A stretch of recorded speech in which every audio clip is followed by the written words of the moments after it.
couldn't get any better? It doesn't. This is the Alan Cox Show On 100.7 WMMS. Another $1,000 for you here in a few minutes, about 6 or 7 minutes away to be precise. Listen for those keywords. Still plenty of chances for you to go fund yourself. This microphone has like a fuzzy on it or something. It's tickling my nose. And then let's just listen for those keywords because there are plenty of them coming. Your Cavaliers get a big win last night in Indianapolis over the Pacers. I don't know who the hell the Pacers have these days. Tyrese Halliburton, all-star. Heir to the Halliburton fortune? No. Oh. Buddy Hield, One three-point specialist. They got a good team. Nope. 122 to 103. Despite them having a good team, not good enough to beat the Cavaliers. That's right, 'cause Cavs got a great team. 2 wins in a row for the Cavs. They beat the Grizzlies, who are a very good team, last week. Tonight, 7 o'clock, the Cavs are in D.C. to play Michael Jordan and the Wizards. At 6:30 is when that pregame coverage will begin, as soon as we roll out of here. So 7 o'clock tonight, Cavs-Wizards here on WMMS. Of course, you can use the promo code HEARTTHROB for, yes, I know my voice is doing weird things. Thank you for noticing, people who are texting. I think our voices are probably all doing weird things. Yeah. I'm on an antibiotic now. And same thing. It's like I'm coughing my ass off, but nothing's coming up. So it's just like, this is what I sound like. I'm hoping to stave all that off. I don't think that it's because of Friday night. My daughter has had something for a couple of weeks. And I said, well, invariably, because I don't ever feel sick. It just takes my voice. And so if I can't talk, what can I do, Bill? Sing. If I can't talk, I can't Poop. rap. And you know how much I love to rap. He loves rapping. I do. We're always trying to get him to stop. Yeah, people are messaging me, hey, you got to fire up the electric tea kettle. Well, I gave that to my daughter when she went to college. She's got my electric tea kettle. I can't take it back. I can't. We have tea here, though. Do we? Yeah. Yeah. I'm can make having tea. some right now. Oh, yeah, I in just the finished curry, some. is there tea in there? I even put, I went out and bought honey because we didn't have any honey. So Yeah. there's organic squeezy honey in there. I drank a bunch of water Saturday. I'm so Yeah, because glad. you were hungover. I hadn't been hungover in so long. Like, I didn't realize how my tolerance was so low because I drank, but I guess I never really took shots. I haven't taken shots like that since probably when I was in Mexico. Like, we're talking like over a year ago. So We're on the party bus on the way back, and I'm talking, and Mary obviously is not drinking, and Bill and his girlfriend at the end, and I'm sitting next to Fancy, Pound Cakes +1. And we're just having a regular conversation. And I had probably 2 shots with listeners over the course of the evening, so I'm perfectly fine. And Pound Cake listens to me and goes, Alan's drunk. And I go, I am stone cold sober, homie. I said, you are seeing everything through the prism of you being drunk. Because then everybody else on the bus goes, yeah, Pound Cake, you're hammered. And he just kind of gets glassy-eyed and looks around and like, really? How'd I get so drunk? He's like, everybody was making me take shots with them. I'm like, well, that's because people enjoy your company. and then He bought his whole team shots. He was going crazy. I really enjoyed my team. Not to say that, Well, I hope we all Yeah. did that. I mean, I did that. I and enjoyed you know, it. but I But that's one shot. If you do a shot with your whole team, that's one shot. Yeah. The other ones were probably ones that people bought for you, well, and you didn't turn them down. on the limo ride there, I had a straight shot, or I guess it wasn't a straight shot, but whatever Bill's girlfriend had, whatever tequila she A had. little bit of tequila, yeah. Yeah, so I had that. Then we got to the lodge, and immediately it was Matitu's birthday, so I got a shot. And then I had another shot with Fancy, and then I had a vodka cranberry, and then Rob bought me a drink. Right. And Yep. then, I don't know. Because he knew he'd be calling you later. Yeah, so I had 2 of those, and I don't remember much after that. But you weren't on an empty stomach. I mean, Rob, No. when We we had got there, pizza, you had a yeah. couple of pieces of pizza. I had eaten a full meal because I already knew what to expect. I didn't want to pass out this time. But he also doesn't have any tolerance right now. Andy's 25, 30 pounds lighter than the last time he drank like that. So Mhm. it's going to hit him a lot different. Because I was going to say, I was at Hofbrauhaus like not too long ago, and I had like one of those tall tall beers, and even after that, I was kind of buzzed, but I wasn't drunk. So I was like, oh, it'd be fine. Buzz driving is drunk driving. I didn't drive after that. I know, but I'm just. But so yeah, I was surprised. I didn't think I had that much more alcohol than everyone else did. So it had to be my tolerance. It's not that you did or didn't, is that alcohol is hitting you different. And then you also did kind of have, you had about, we weren't even there that long. We got there, what, about 7:30? Left around after 10. little Yeah. after 10. Yeah. And you had at least 2 drinks an hour that whole time. So The guys from my team, Mike and Mark, one of them used to own Crowbar, which I found fantastic. That it was just ironic that I ran into them and they were on my team. And they're like, oh, so what time you leaving? I was like, I don't know, maybe like 10 or 11. As you guys are like yelling at me to come to the limo, like I was like, oh, what time is it? do you want to tell that story? Well, tell about people that what owner? Crowbar is. Crowbar is the gay club. Quotation marks. I was gonna say you when you refer to it in Sandusky, heavy air quotes around gay bar. Yeah, you have I told them frequently said that it's not a real gay bar. Well, it is a gay bar as it being owned by a gay person, and it's gay friendly, but it's not Sandusky's fault that there's nothing to do there and that everyone wants to party with the gays. Right. It's cheap drinks. The fact that they good had one music. at all is a plus. Yeah, and I told them, I said, I can't believe that. I was like, you know what? I had it in for Crowbar because I walked in there and not one guy was looking me up and down, not offering to buy me a drink. Like, nothing. I was like, what is it with this That's place? how Pound Cake judges the legitimacy of a gay bar, is if anyone buys him a drink. But it wasn't even like, this a gay bar? I'm gay and I'm bone dry over here. but no one was, there was no drinks to be bought. Like, it was a bunch of straight dudes in there licking their dehydrated ass lips. I'm like, what is up with this place? I don't get it. I was Oh, like, is this a gay bar? Why am I sober then? What?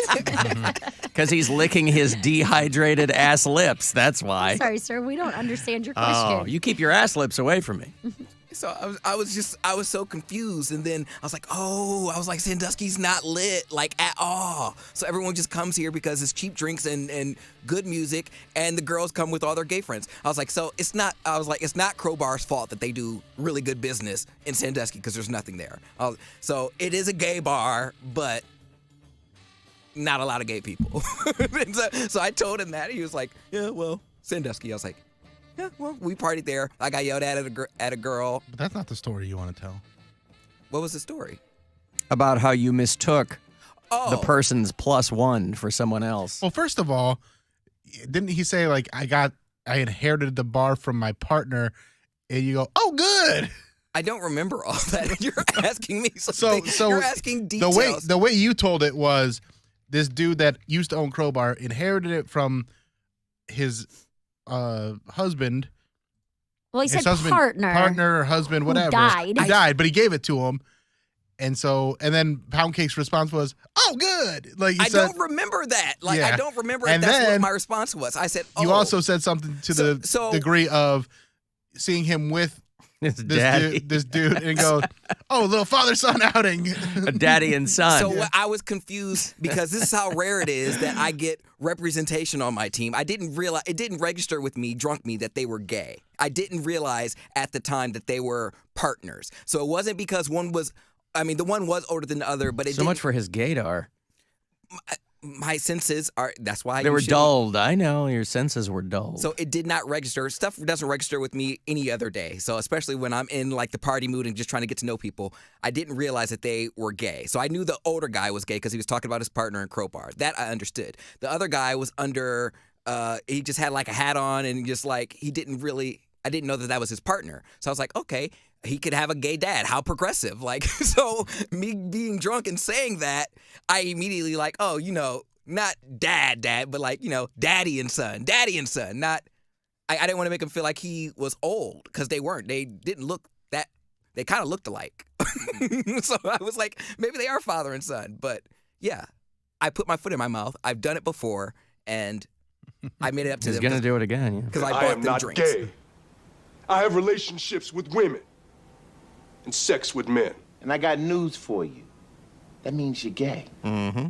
They were really fun and I really enjoyed them. Alan, back in the day, there was a gay bar in Sandusky called Eccentricity with an X on the front. Well, there you go.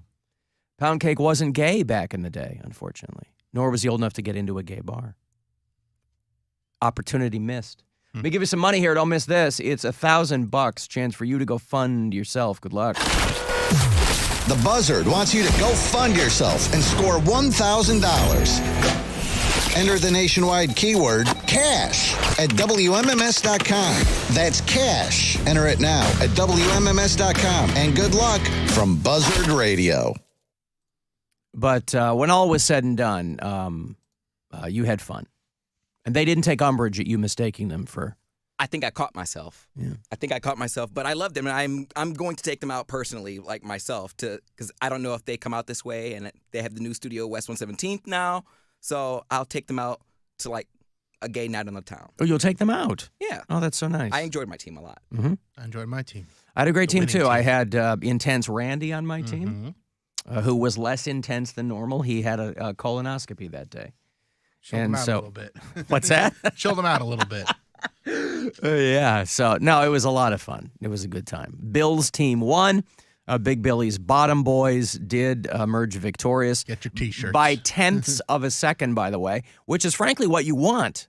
You want a photo finish. Close race. Close race. That's right. My So- team was great too. Love you guys. We At tried. various points throughout the races, we each felt like we had an edge. Mm-hmm. And then that was quickly, we were disavowed of that notion because we're like, oh, no. Like at one point, my team almost won. Well, And then Mary's team almost won. Pound Cake had a great run against me when we went head-to-head. So there was talk that Pound Cake's team might be winning. People kept running up to me. They're like, do you realize that you only need to have one more person in order to win? I'm like, stop jinxing me. Get the hell out of my way. Like, That was so- me. That was Oh, that me was you? doing that. 100%. Cody, you only need one more, and then you're the winner for the first time. get out of here. And I get out of here, whoever you redhead are. I don't know who you are. I've never seen you before in my life. He keeps thinking my hair's red, no matter what color it actually is. Yeah, whatever. Hey, redhead bitch. Ginger bitch. I've been blonde for like 3 years. Uh-huh. Alan was talking about how Squidward from SpongeBob reminds him so much of Pound Cake. I've actually never seen SpongeBob, so that may very well be true. But who has always reminded me of Pound Cake is Roger, the alien from American Dad. They're like literally the exact same. Anybody watch American Dad? I watched I've enough to s- know Roger. Yeah. I've seen episodes here and there, but it was never something that I... That's a Seth MacFarlane joint, right? Yeah, there's some similarities between Pound Cake and Roger for sure. I don't need More why? about me. I have my blood recycled every month. I microdose acid every day. My watch has a shark tooth on it. I macrodose acid every day. And I sleep upside down like a bat. Okay, well, there you go. That sounds like Seth MacFarlane doing Paul Lynde for people who are Basically, old yeah. enough to know. Yeah, an homage to Ohio's very own Paul Lynde. All right, well, there you go. I don't So watch much that fun. show, so for me it'll be Squidward. Although I think my daughter is out of her SpongeBob phase finally. But for a while, because every kid has, it just goes to show you the enduring dopamine shot that SpongeBob will give kids, irrespective of what generation they are. That show's been on for 25 goddamn years, and every kid at a certain age will get way, way into SpongeBob. My kid was no different. And so it was it's a lot of Squidward. And so it felt like I was at work. And that's not how you want to enjoy a show. You know, whatever you watch or enjoy pop culture-wise, you want it to be an escape from what you're doing. And so when my daughter was neck deep in SpongeBob and Squidward was around, I would hear Cody. And I love Cody, but I wanted to leave work at work. And that was difficult to do. So now we got the punishment coming up. Oh, yeah, on Wednesday. Yeah, we'll Mary do it and Pound Cake Wednesday. and I will be doing the binder clip punishment. This is so stupid. I know it's a punishment. and You're you on shouldn't record. Want to do it. I understand You're that. on record. I know. I'm not backtracking. I'm just saying I am really not looking forward to this at all. All of the punishments are stupid. That's the point. I know. If you were looking forward to it, it's not a punishment. Right. I have shows in Ann Arbor, Michigan this weekend, which is a very, very progressive town. Okay. And if there And is what does any that have to do with anything? if there is any bruising, I'm not ready for people to come up to me in the merch line and be like, I have a great number of a therapist if you need, like, you know what I mean? Just show them the clip. You tell them what happened. You go, well, listen, That's all. I It's lost. good. Do you understand There's what that video sounds like? evidence. I get it. But my point is, say I didn't show them the video. Me saying, oh no, at work, I attached binder clips to my face and my coworkers pulled them off. They're like, Yeah. man, these domestic violence victims are really stretching nowadays. Like, this Or then is you show wild. them the video. I know. Hey, look, guys. And you know why Ann Arbor and progressive towns of their ilk will appreciate it? Why? Because you're treated as an equal. Mm-hmm. Because you are not treated any differently than the men on your show. Yep. Yeah. You're Right? all just It's losers. Just, it doesn't matter if you're gay, straight, cis, white, black, female. We're all losers. And we're all treated the same As losers. I'll tell you as what. losers. And if Ann Arbor can't have you at your bruised up worst, they don't deserve you at your porcelain best. I guess. I think that's how it goes. Winning was a great way to celebrate my 10th anniversary, and I made a post about it and everything. And then, like in private, one of the messages I got the most was not congratulations. They said, "I'm so happy Mary didn't win." Shut up. Are you serious? Why was that? Because I'd be she's insufferable with the yeah. undefeated thing. Yeah. That'd be, I was already yeah. insufferable with it. Hey, listen, man, if any one of us was undefeated, we'd be doing the exact same thing. course. So, yeah. And then everybody's saying congratulations, and then my mom comments, "I'm just glad you have a job." Yeah, right. I'm so proud of you Thanks. for being employed for this long. Employed. You just have a job. Not congrats on having this job for 10 years or your talent. And I'm just happy you have a job. But I'm like, but there was never a time when you weren't employed. I mean, even when you were a road comic, Well, you were they- employed. I think they people saw don't that think of as that. being Yeah, unemployed. yeah. But you're paid. Like, Doesn't that's matter. employment. Yeah. It's not a real job, It's not a real job. I guess. especially to his parents who wanted you to be like a doctor or settle on an auctioneer or Yeah. whatever. Yeah, when my two older brothers have masters, my sister has a master's, and then I'm the one that's like, I'm just. You not have even- masters of your comedy albums, Yeah, there you go. See, you've And they're mastered way cheaper. right? the art of the downhill tubing slalom. I got to take a break here. If you want to send a text for anything, 35192, AlanCoxShow.com is where you can watch, and you can listen wherever on the iHeartRadio app. People are going funding crazy around here. Oh my God, I'm gonna cry.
100.7 WMMS, Cleveland. Our phone operators are standing by with their thumbs up their asses, waiting for you to call. So call. Call the Alan Cox Show, 216-578-1007 or 1-800-348-1007.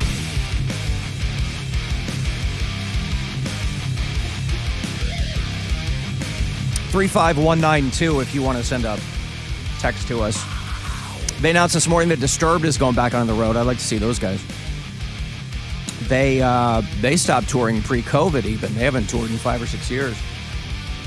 But they announced a Blossom date. It's on the second leg of the tour. The spring leg has got a couple of other bands going out with them, but the fall leg has got Disturbed with Breaking Benjamin and Ginger.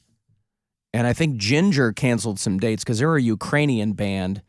And they were set to open for, I'm trying to think of what the huge show at the Romo Fijo was. It was going to be a nice opportunity for Ginger to really break out off the festival runs and get in front of some people. And they, in the immediate run-up to the Ukrainian war, Ginger was like, yeah, we don't know if it's a good look for us to be out touring or whatever. So now that war is over, I guess they're going back out. But Breaking Benjamin, who is a band I happen to like a great deal. I think they are a perennially underrated band for as long as they've been around. But anyway, if you dig Disturbed, and I do, it's a hometown band, they are going out this year, and they'll play Blossom on August the 27th. I assume that we'll be giving away tickets here on MMS. I'm not sure who will have them, but I have to assume we'll have Disturbed tickets for you. So they'll go on sale this Friday morning at 10 o'clock for Disturbed, Breaking Benjamin, and Ginger at Blossom on August the 27th. Pardon me. If you listen to us on iHeartRadio and you do that from out of state, tell me where. I'd like to know where people are. Steve's in North Carolina. Ray is one of our Canadian bureau chiefs. He listens in Vancouver. Molly's in Denver. And we have about a half a dozen bureau chiefs in Buffalo. We got Justin and John and Billy and Karen. And Buffalo got an earthquake this morning. What? Big. Yeah, it was so strong that it made people fall through tables 3 weeks ago. Good one. Right. Buffalo had their strongest earthquake in 40 years, by the way, which overall, because they also had destructive, huge earthquakes in Turkey, like 8-point magnitude, obviously, comparatively not a big deal in Buffalo. But they're two completely different parts of the world, too. So they had a 3.8 in Buffalo, which you're going to feel that way, way outside, the area of Buffalo. It's, if you ever look at your, Richter scale or your earthquake mag scales or whatever, it'll tell you, what's what. And the one that they had in Buffalo, they're like, yeah, some things fell off some shelves and people said that they felt it, way, way out. One guy said it felt like a car hit my house. A guy who was living right where the epicenter was, I guess, suburban Buffalo, near a town called West Seneca, about 6 o'clock this morning. Over there in Turkey, you might have seen high-rises collapsed and things like that. They had like a major, major earthquake over there. Yeah, the Turkey stuff's crazy. It's straight disaster movie footage. Yes. So the kind that they get in Buffalo, granted, they haven't had one there in a long time, but globally each year, there are about 500,000 earthquakes of that magnitude. They have them out in Ohio every so often, right? You'll wake up and they'll be like, oh, Stark County had an earthquake or something. But nothing to be, people say nothing to be concerned about, but I guess it depends on the frequency with which those kinds of things happen. And I wouldn't begin to know what that is. But if there was ever a time where you would say, thank God I live in Buffalo, it's that you didn't live in Turkey, where the, thousands of people killed. They're not pulling bodies out from under rubble in Buffalo. They've got such, what do I always hear about Buffalo? They've got such beautiful architecture there. They've got such a classic, beautiful architecture. I've only driven through Buffalo on my way to Toronto. I've never stopped in Buffalo. I guess one of these days I'll have to. When I get my pin in the Bills Mafia, I'll stop off. When I get my note that I'm becoming a made man in the Bills Mafia, I don't. Be careful. Sometimes they trick you. They tell you you're getting made, and then 2 in the back of the head. You walk in, right? Mm-hmm. Although Christopher Moltisanti, he saw that bird outside the window when he got his pin, and he thought that it portended something awful. Yeah. And of course, if you followed the seasons, it did. Just took a while. It just took a little longer. It just took a little longer. But yeah, if you're Pesci walking in, thinking that you're getting your pin, and then, oh no, there's no one here. And then they resurrected him, and he was in The Irishman. And it was all good. Played the same character, strangely enough. So if you're one of our listeners in the greater Buffalo metropolitan area, where they're big fans of fracking up there, I'm sure there's no connection between the two. However, something to think of. Ginger had to drop off Slipknot. There you go. Thank you. Slipknot was going out, and they were going to have Ginger out there in front with them. They have a female front person. Sorry. It's redundant to say a female front woman. Ginger is a band that has a female singer, a front person, as it were. They're not everybody's cup of tea. They're not mine, but they still do good work. You can appreciate a band and not necessarily be a fan of them, I think. Somebody was leaving messages just to that effect on the app. I'm listening to the part 6 of Coheed Love and Hate. This whole time I thought Bill was talking about corrosion of conformity. And it's the first time I looked this band up and heard it, and that guy's voice is horrific. I don't know how anyone can listen to that band and not hear nails on a chalkboard. Holy crap. Yeah, well, I love it. And again, that's another, Coheed is a very, very popular band. Mm-hmm. They'll sell out their show. Yeah. Easy. It's not everybody's cup of tea. Following, but yeah, they're not like a band that gets a ton of radio play, but they have their loyal fans, and I love them. Now, mind you, Corrosion of Conformity is a fantastic band. Let's hear some of that. It would be great. Pepper Keenan and these guys have been around a long time. They never sold out. But they're not everybody's cup of tea. Brian would probably like these guys. Ask him if he's a COC fan. Sure. In 94, going back to this one. But again, this is kind of more straightforward stuff. These guys started out more as like a thrash punk thing and then went into more kind of straight ahead metal. But yeah, I don't even hate this. No, that's all right. I don't. And Pepper Keenan was, this is good. He's in Down with Phil Anselmo, for people who might be fans of that band, and collaborated with Metallica over the years. And, Who are Phil and Elmo? I'm sorry? Who are what? Phil and Elmo. Phil and Elmo. Yeah.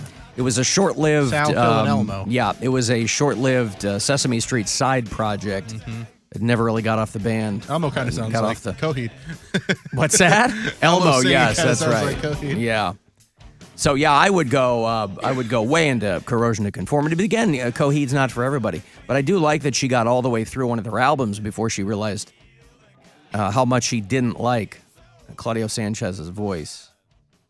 At least that's what I got from her comment. Yeah, that's what I got too. It's like, hey, I'm that's halfway fine, through this album. There's a lot of people that don't like it. It doesn't bother me. Right. Well, I don't care what you don't like.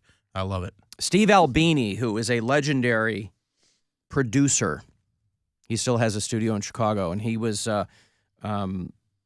responsible for, he didn't produce Nevermind, but he might have produced In Utero or something. He produced a lot of big-time albums.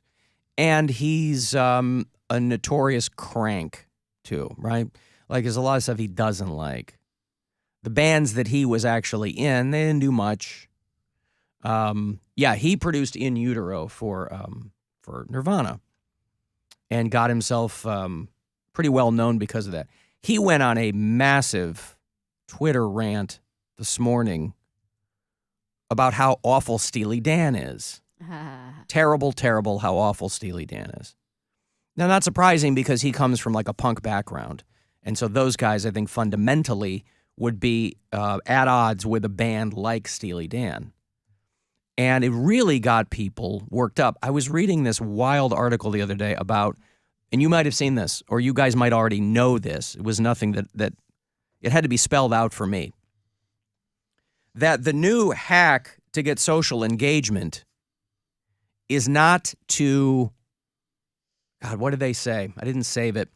The new hack to get people to pay attention to you on social media is not to answer a question, it's to answer it improperly. Yeah, I mean, it's the fastest way to get the right answer on social media.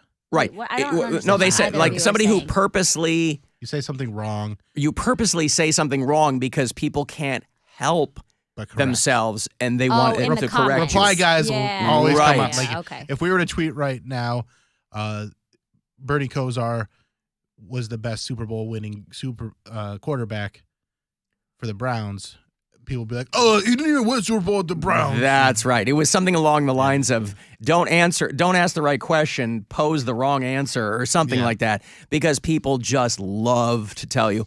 And so obviously that's what I was seeing in Steve Albini's replies. And I follow him and I simply was like, we're still going to dig Steely Dan. That's awesome. I mean, whatever, right? I saw but that people post got so because upset. that post got so much engagement. I don't follow Steve Albini, but now Twitter has a For You, and because so many people replied to it, it showed up in my Twitter For You, and I was just like, well, I don't care what likes or doesn't like, but there's so many people that just want to.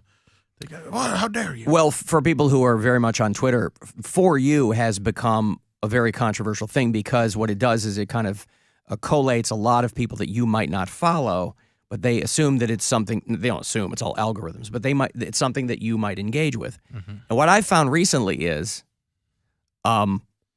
replying to people is, and this sounds stupid, but I don't reply a lot on Twitter. I post my own stuff, I post and ghost, but replying to people, and not in a mean way or an angry way, just maybe sometimes in a funny way. Holy cow, do people go nuts on replies? You mean like going at people? Well, no, not going at, because I know but just my replies. You know, if we were to post something on Twitter, like quote tweet something or maybe post a one-liner or something, based on the number of followers we already have, you might get a few hundred people to like it or whatever. But if you reply to somebody, and again, this sounds really stupid, it's just I don't reply to people. So, like, you're saying if you reply to, like, whoever the Steely or Dan, if you reply to them, then people are going to come at you? No. I don't even mean come at. I mean, like, just a random reply to Just a person shows I don't up follow. in someone else's feed. Like tens of thousands of likes on, like, a reply. Yeah. Okay. Some dumb little throwaway thing where I'm up at 3 a.m. because I can't sleep and I'm scrolling through Twitter and just replying to a bunch of, which I don't usually do. It's wild. And I wonder if it's, again, I don't know what they've changed over there, but that For You has really made a lot of people upset because it's really upped. There's all kinds of like right-wing nut jobs and stuff on there, and that's what you'll see because they're trying to get people upset. And so you just switch it over to who you're actually following, and your blood pressure goes way, way down. But they don't want that because they want people They want you on the app. getting really, really upset. Yeah.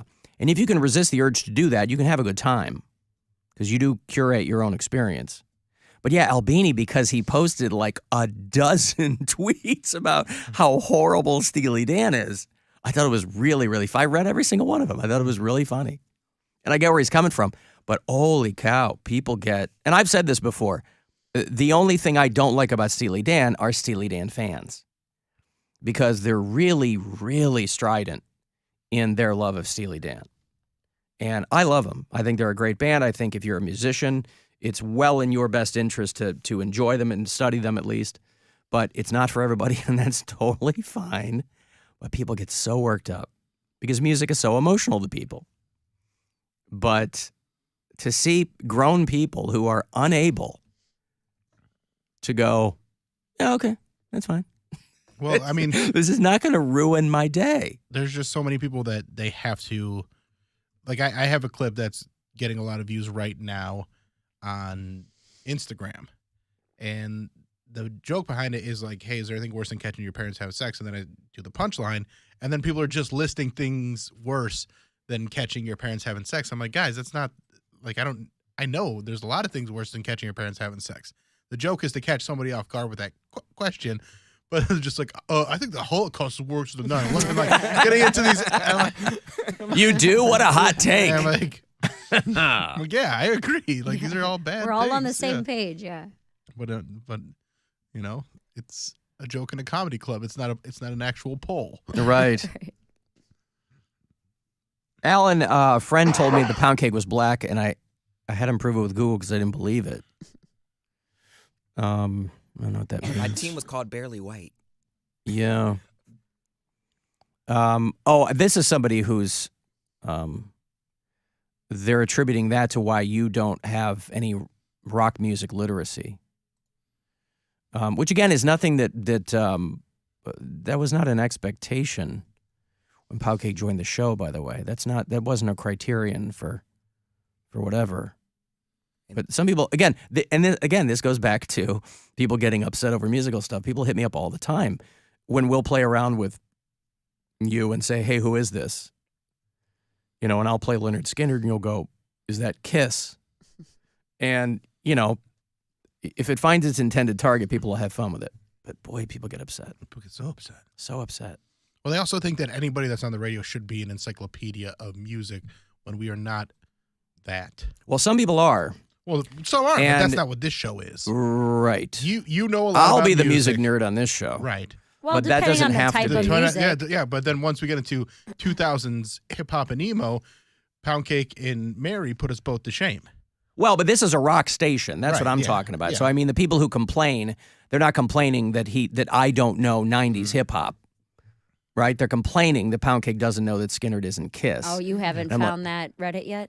Alan's lack of 90s hip hop knowledge Reddit page. r/. No, I'm on the gardening subreddit too much. Gardening. You know what subreddit I found recently that is a lot of fun? It's called What Is This Thing? Uh-huh. And it's people just posting pictures of things that they've found around their house, whether it's like a utensil or literally anything. And I've discovered so many new tools and things like that where I'm like, oh, interesting. I didn't even know they had. If you know where to go and you know that the regular posters are level-headed individuals, you know, you can have a lot of fun on Reddit. Reddit can be Yes. very cool. Well, it's just like any Anything social else. media. You just got to curate your own experience and not give it, like, the stuff that I learn on TikTok, because I don't just go for the boobs on TikTok.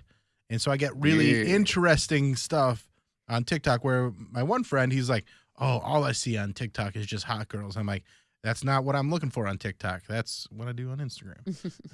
See, I didn't even know that the For You tab on Twitter was a TikTok thing. That's how little I'm on TikTok. People send me stuff I honestly, I didn't even download TikTok for this show. I downloaded TikTok finally because there are so many of my friends sending me links to like a funny video that reminded them of me or laugh out loud funny. They'll send it to me and then I can't open it up because it says download the TikTok app. So I finally did it, and now they stopped sending me those stupid videos. I'm like, I'm deleting this app, this Chinese spyware. Yeah, it's funny that, you know, the calls to ban that in this country are getting louder and louder, and somebody used India as a case study of that. India banned TikTok, and there were about 200 million TikTok users in India, and they were like, a few months later, nobody really seems to care. They're like, nobody's crying and complaining that they miss TikTok. It might be a little different over here, but they were like, if it got banned. Melanie out there in Parma Heights sent me this video, Pound Cake, that if your mom was looking for a new animal to follow, that it might be this guy's parrot, this guy's singing parrot. Now his mom's got a new puppy, so.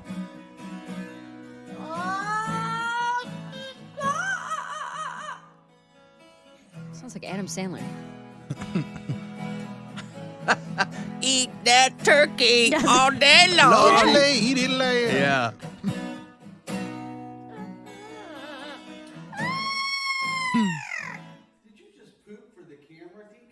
Oh, boy. Oh, Tico, did you poop? Come on. Your mom, Teresa, has a new Tico. doggy on TikTok? No, she has a new puppy. She gets her own dog, yeah. Oh, she has a new dog? She got a Shih Tzu. That's what. So as I'm driving him home, he's just like on his phone, FaceTime him, and like shows me like this cute little dog, and just having a very loud conversation with his family. I didn't realize I was that loud. How you never do? It makes sense. I was that loud. That's why I knew that when I called you and pretended to be Rob, I'm like, I think this is gonna work. At least tonight. Mm-hmm.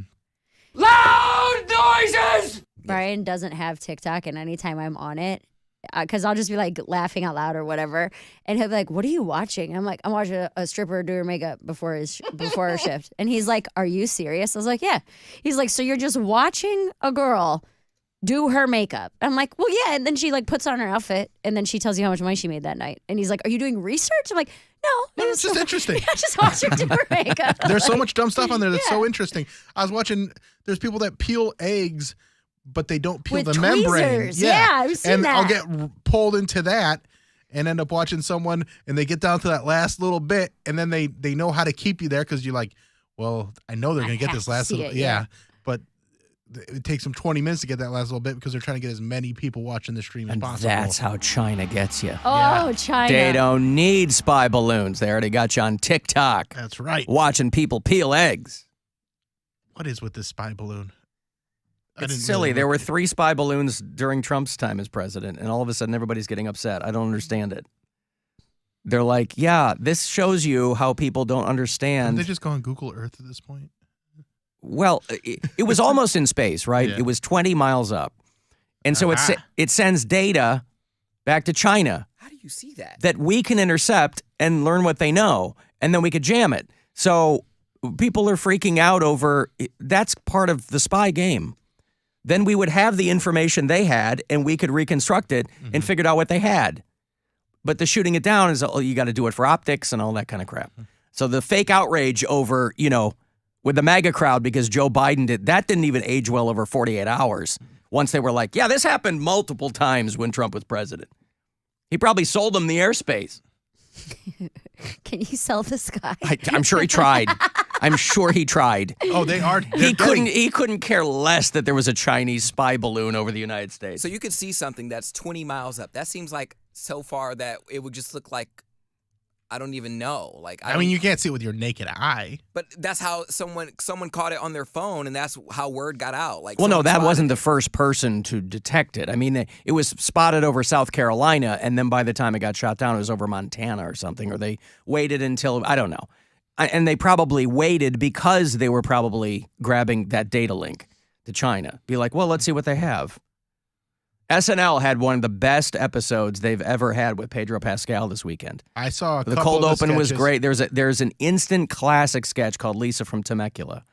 If you didn't see SNL this weekend, very, very funny. I didn't see that one. I saw the one where he played.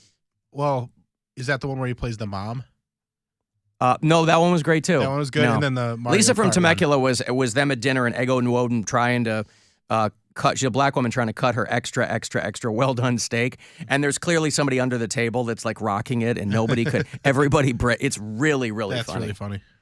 I got to take a break here. If you want to text for anything, 35192, AlanCoxShow.com. I'll have another $1,000 for you on the way at 3:30. If you want to get to our advanced screening of Ant-Man and the Wasp: Quantumania, I will have a couple of passes for you after this break. The Alan Cox Show. On our free iHeartRadio app and your favorite smart device. Just tell it to play the Alan Cox Show on iHeartRadio. Get ready to celebrate the songs and artists you've listened to and loved over the past year. Monday, March 27th, live on Fox. The biggest stars from all genres of music will come together at our 2023 iHeartRadio Music Awards. Who will go home a winner? iHeartRadio Music Award goes to... That's all up to you. This year's nominees include Imagine Dragons, Red Hot Chili Peppers, Weezer, Jack White, 21 Pilots, Blink-182. Help decide who should win in categories like Best Lyrics, Best Music Video, Best Fan Army, Favorite Tour Style, Favorite Residency, and more. Find a full list of nominees and start voting for your favorites now at iHeartRadio.com/awards. The Hartford knows there's nothing small about your small business. Learn more about small business insurance solutions from The Hartford at thehartford.com/small business. That's thehartford.com/small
Hey, My truck, my beer, my guns. say it again. It's the Alan Cox Show. On 100.7 WMMS.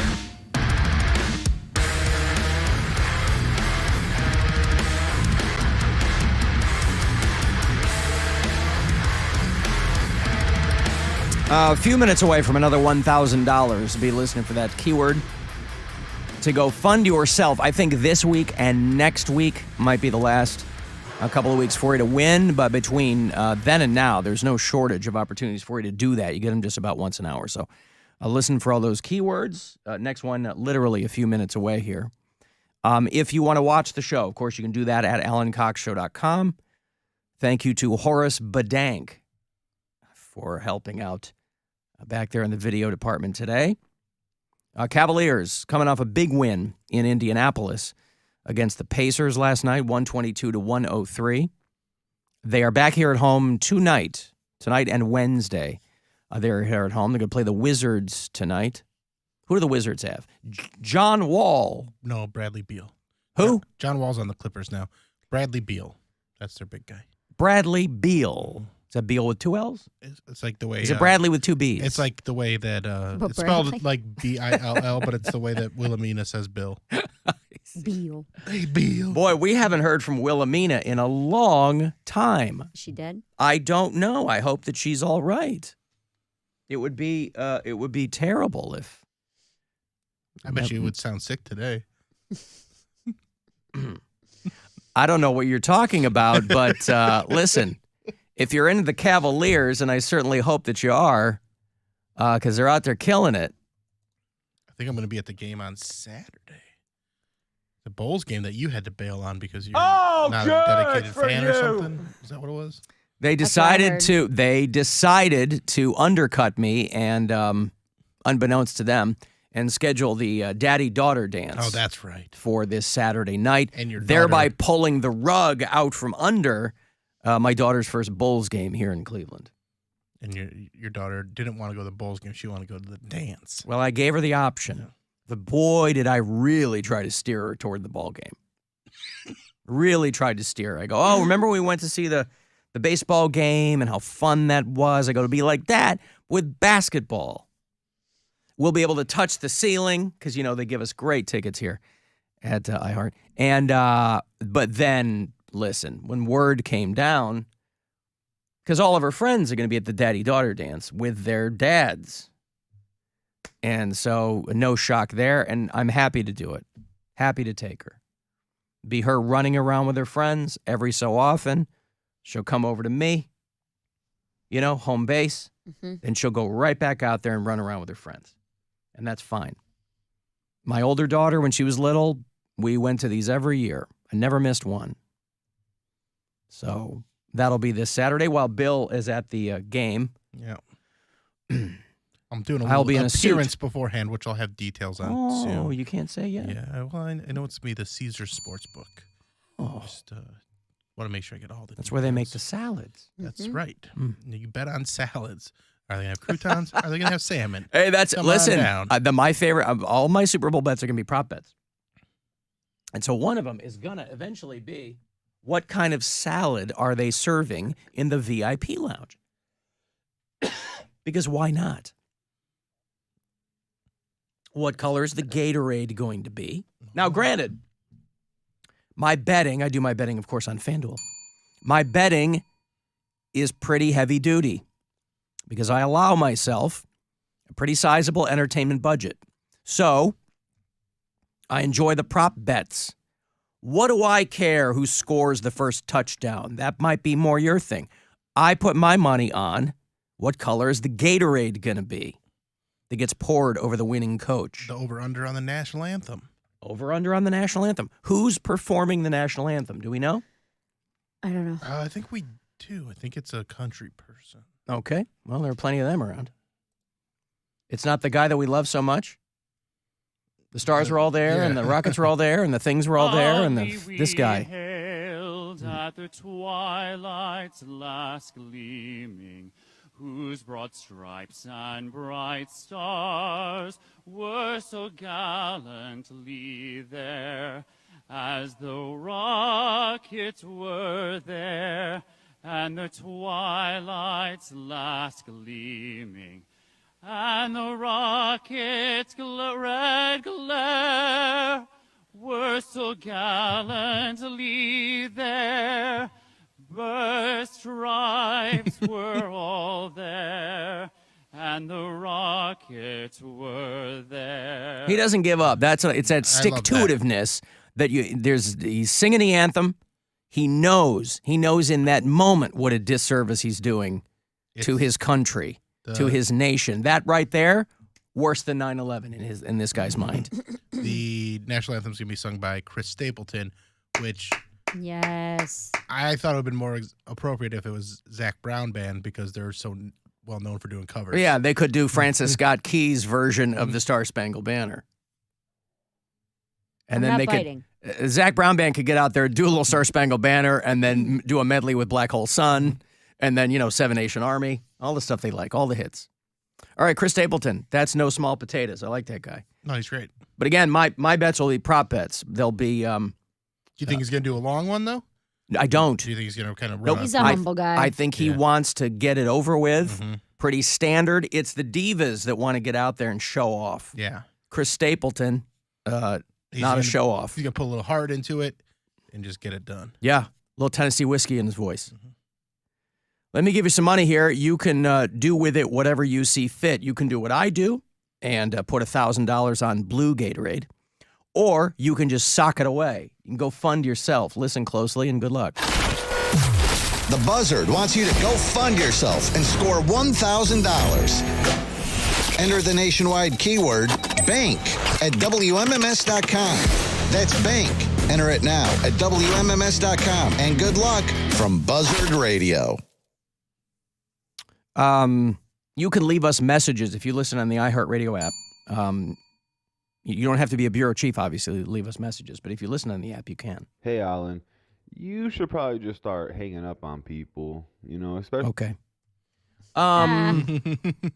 That was a good suggestion. Especially, you should hang on. Hang up on. I've got some sperm news for you if you want that. Sperm news.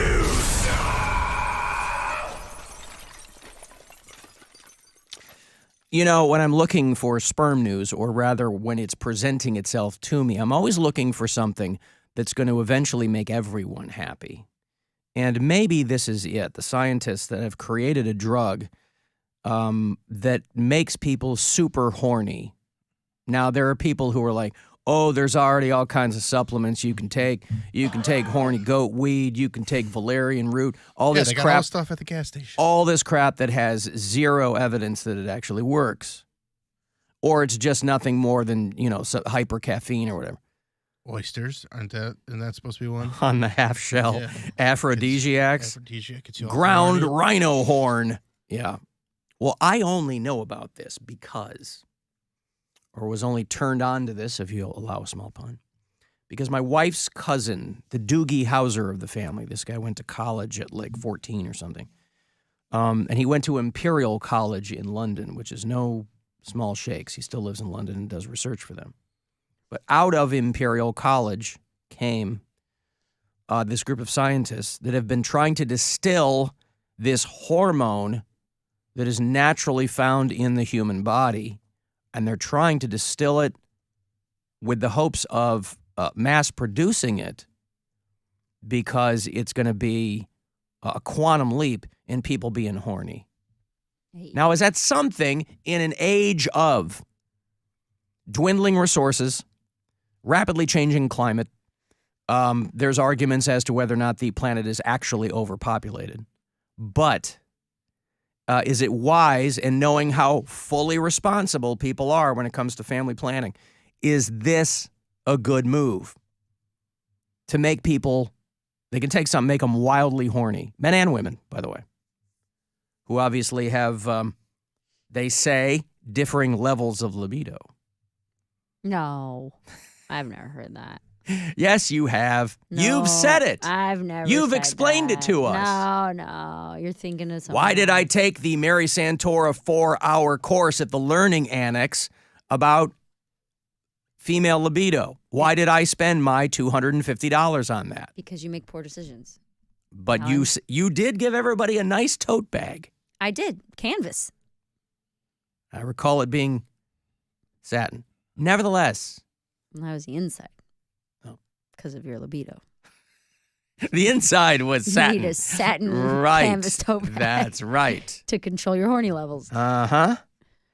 So, yeah, if there's a pill that goes out in the next couple of years, because these things don't happen overnight, there's a pill that goes out that is proven to work and make people super horny, because it'll probably affect everybody differently.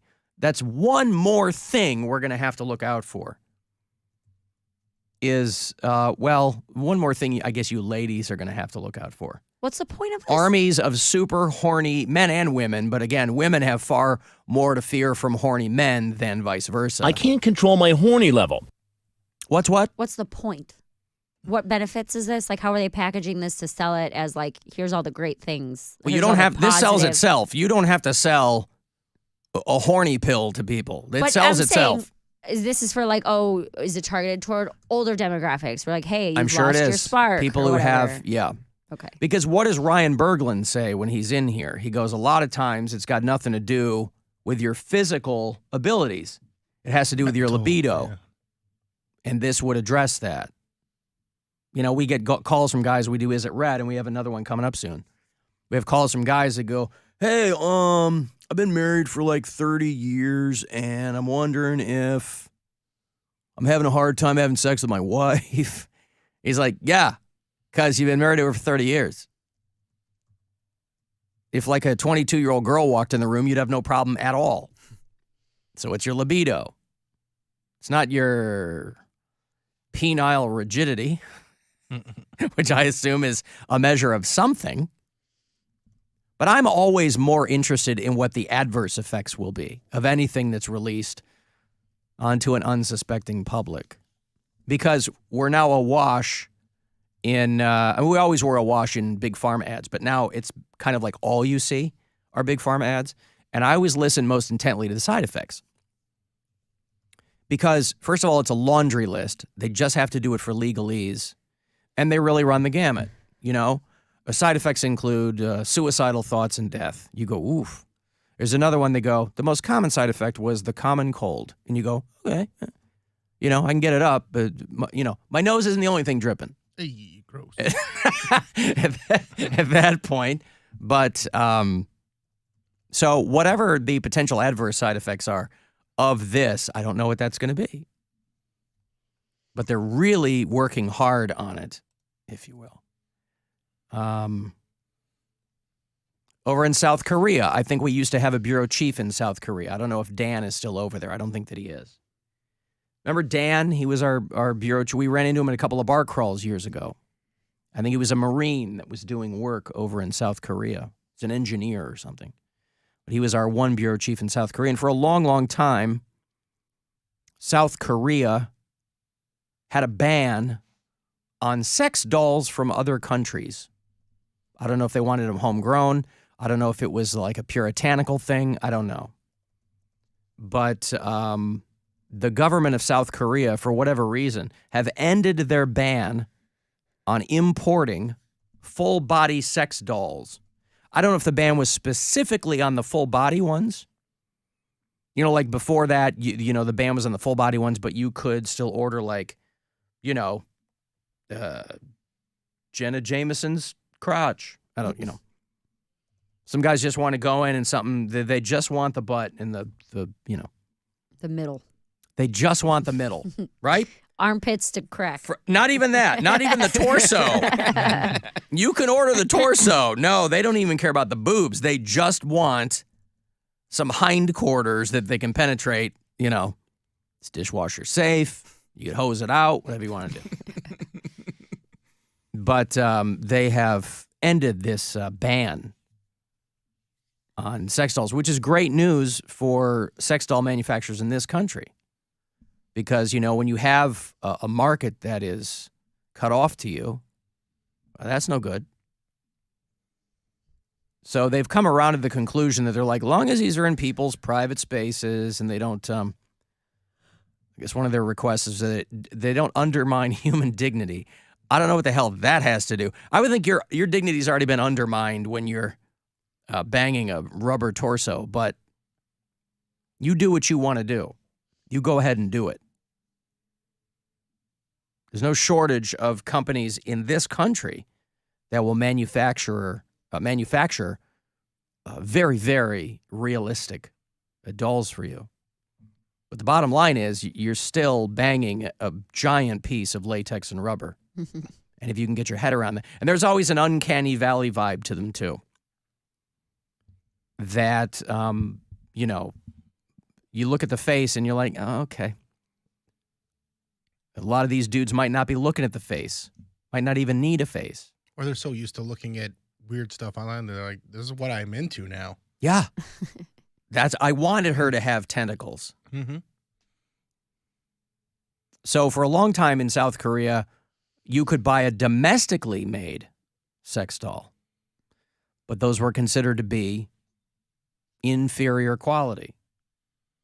And plus, you have to assume that if you're in South Korea, maybe you don't want an Asian sex doll. Maybe you don't want somebody who looks like you.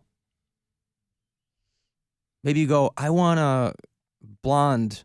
You can get them customized, I guess. That's what I've heard, is that you can get them customized. So it says. The story I'm reading here, that you can customize. Anyway, there's your sperm news first. Sperm news. So congratulations, South Korea. And if Dan is still over there, mazel tov to you. All I can ever think about is having to clean up afterwards. I have to take a break. If you want to text 35192, you can also get us at alancoxshow.com. And you can listen wherever on the iHeart Radio app. People are going funding crazy around here. Oh my God, I'm gonna cry.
Cleveland. Alan, you have been described by your enemies as evil, insane, manipulative.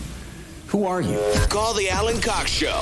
216-578-1007 or 1-800-348-1007.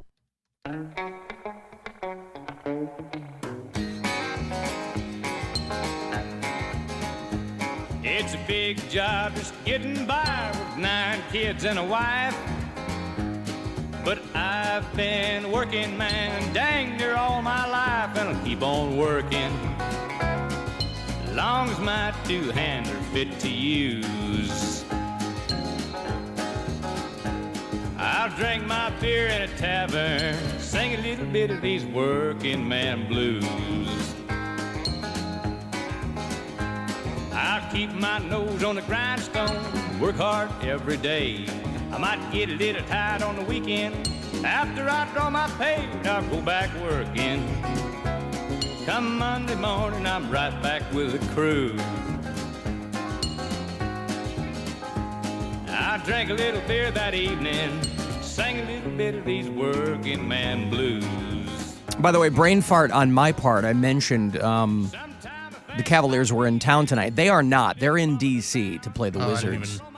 I was looking right at it, and people were like, hey, they're gone. Yes, they are. I was looking right at it, and you know, I'm just so excited when the Cavs are here in town and right around the corner from us now that sometimes it gets away from me. But yes, Cavs are in D.C. Tonight to play the Wizards at 7 o'clock. So 6:30 is when the pregame will begin here on MMS. I'll have the last keyword today for you to go fund yourself is going to be right before that Cavs pregame. So keep that in mind. If you listen to us from out of state, by the way, on iHeartRadio, tell me where. Steve listens in Tooele, Utah. Diane is a new listener in Inverness, Florida, about 90 minutes north of Tampa.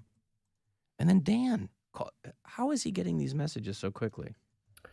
Hey, guys, this is Dan from Pyeongtaek, South Korea. Yes, I'm still here. I'm still alive, doing well. I heard your story about the sex dolls. So on that note, I got to go because I got to order something I saw in Japan. Okay, bye. Yeah. We got people listening to the show on the app in Ohio who can't.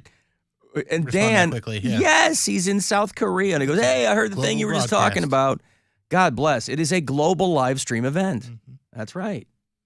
Hey, Alan, hate the show. I was just listening in on this new hormone synthesis that's trying to happen to make everybody horny. And I was originally in your camp.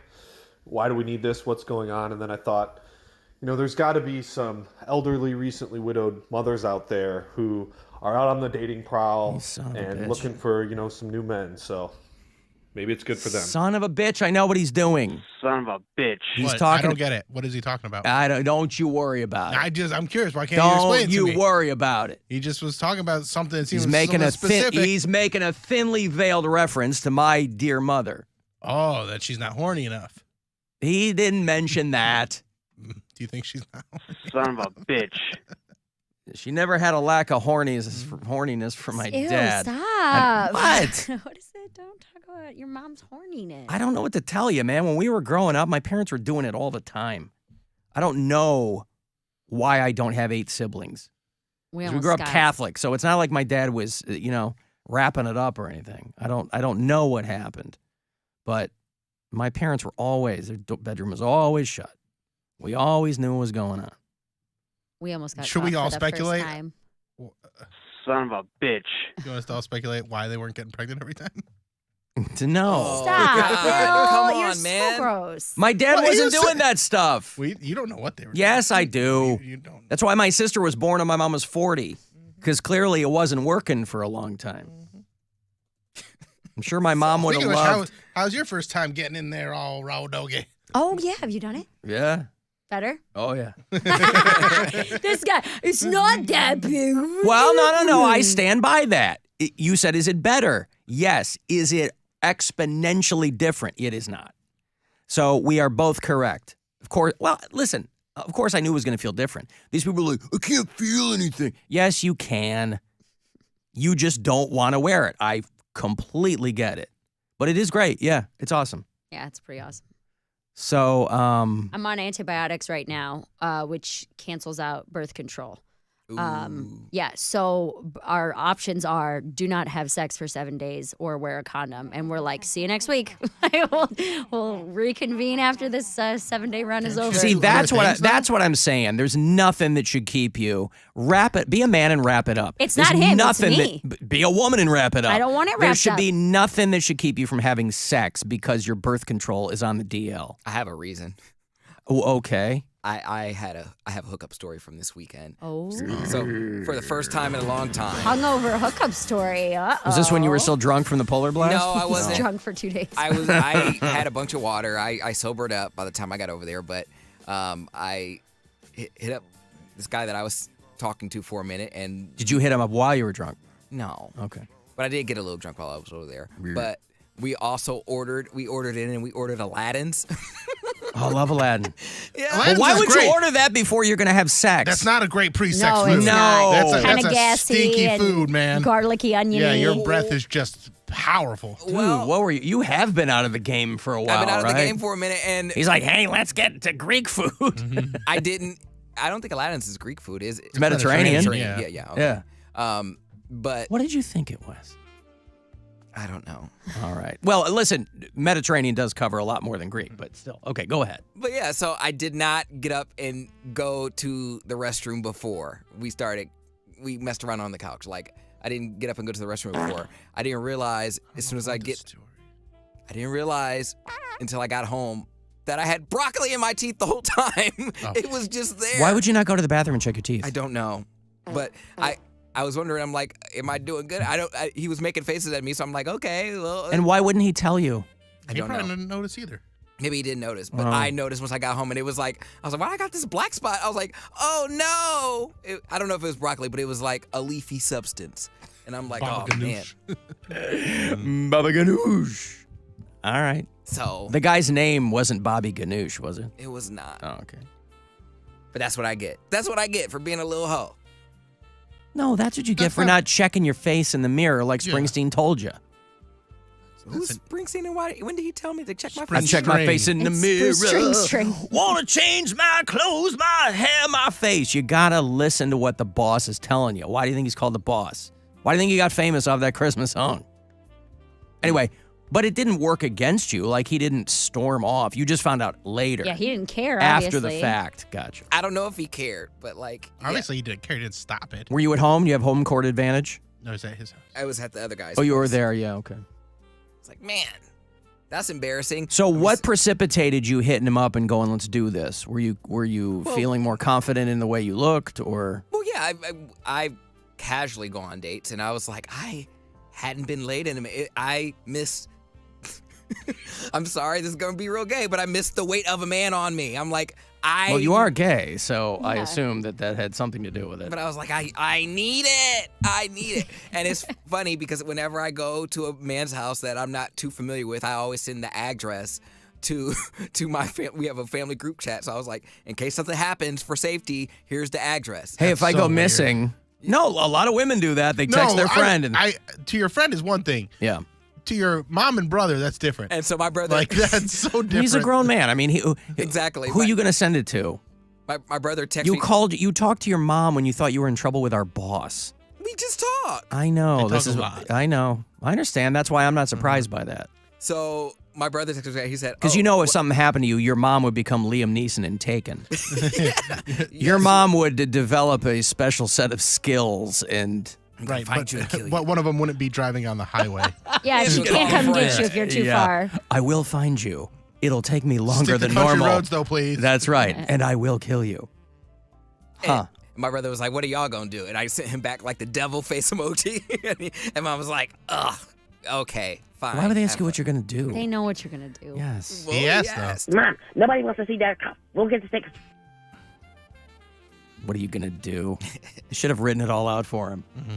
No, that's why I sent the little devil face emoji. I thought Eggplant, it was funny. eggplant. All right, but you had fun? Yeah. But I need to get back into those normal checks about yourself, making sure your pits don't stink or like stuff. Check your breath after dinner. Make sure all the creases are good. Make sure Well, you describe yourself as so anxious all the time. I would think that would be second nature to you. Right. Yes, but I normally don't have to worry about it. I haven't really had that check in a really long time. I haven't been really going on dates. And when I go on dates, I'm not getting laid. You should have what you should have done, and maybe for future reference, make sure that on the way over you're listening to some Ice Cube. Yeah. So that you can check yourself before you wreck yourself. Before you erect yourself. Yeah. Check yourself before you erect yourself. That's right.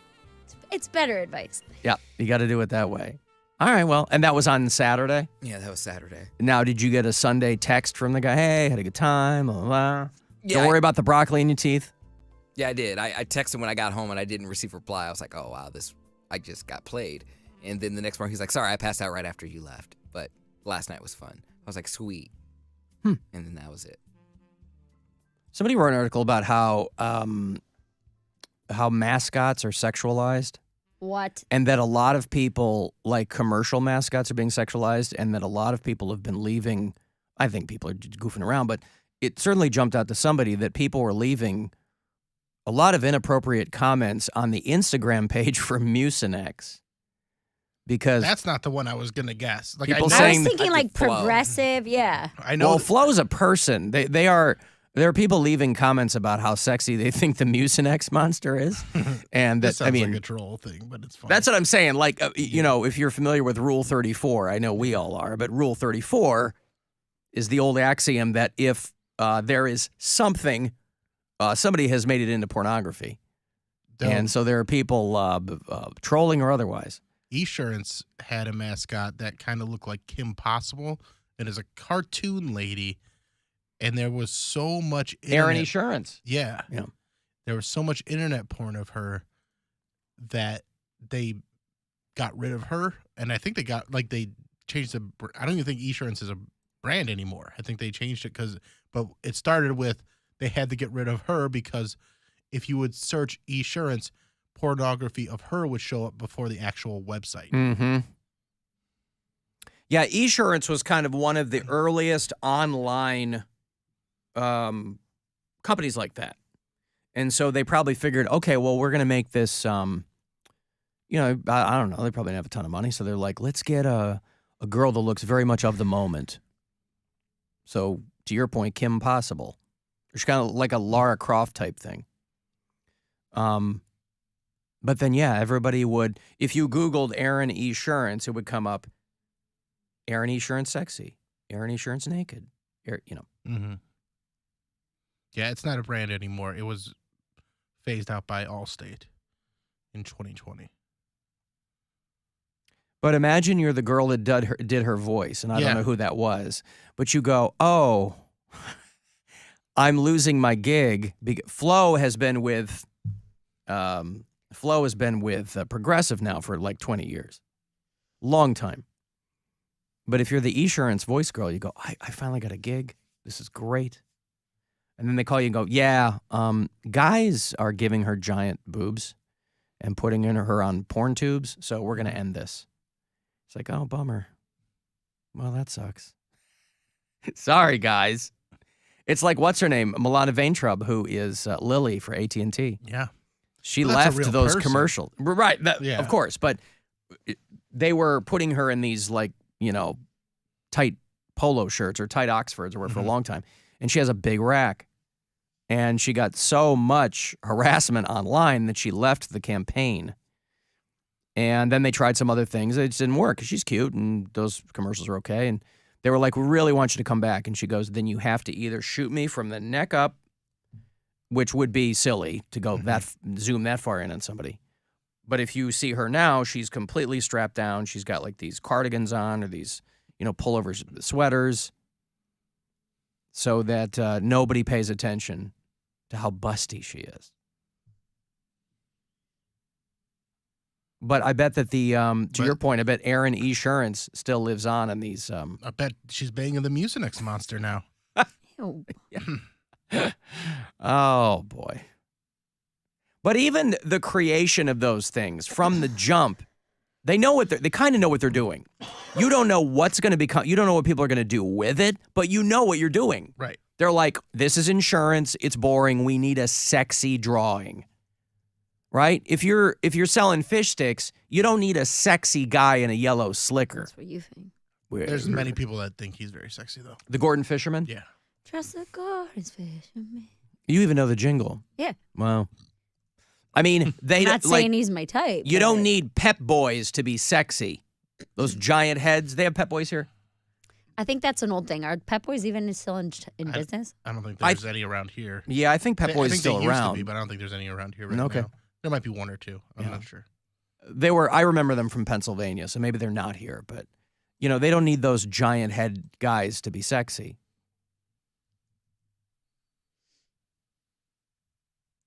On Wednesday, I'll have a recommendation for you. For Where you what? should take your car. Oh, you will? Hey! When it starts You're going to get the ding Yeah, back. get the ding Very exciting. Yeah. Voicemails, you can leave them for us if you go to our After Hours line. It's 216-986-8903. Hey, Alan, it's Mr. Crinkle. You guys are talking about wedding proposals and how some videos look staged or fake or whatever, and you immediately, kind of shied away from that or, took umbrage with a set-up video. And why is that? And the reason I ask is because I'm the same way. When I watch videos or little shorts or something, if I see it staged and set up, but it's supposed to look like it's real, I immediately skip, fake, skip, stage, skip. Why is that? Why don't we just take it in as entertainment? Because it's not. Because life is just a big story now. It's a big joke. It's for everyone else to watch. You just film stuff so other people click on your crap. Ugh. Love you, bye. He's getting very philosophical about it. Yeah. No, I don't care for that. I mean, when, if something is being purposely filmed or made to look like it's being secretly filmed, I think everybody has gotten pretty savvy now where they're like, yeah, that's set up, and it's less exciting. Because the excitement of organic video is obviously that we're not all unwitting actors in somebody else's dumb prank. It's more fun if somebody... Now, again, my primary complaint on actual videos is that nobody can seem to shoot them properly anymore. Right? Something in the middle of the frame happens, and for some reason this person pans down or they get all shaky. I don't understand that. Buy a gimbal, homie. Yeah, if they're just filming something on the street and they're not ready for it, that kind of stuff happens. That's why you always have your phone in a gimbal. It's not going to fit in your back pocket anymore, but that's the sacrifice you have to make. There's this girl who went viral on TikTok for filming what was, quote, a bad date. And this guy was like being ridiculously rude and super chauvinistic. That felt staged to me too. Well, it was. Of course. She responded in another video and was like, hey, the stories behind these videos are 100% true. I have my male friend or whatever it is.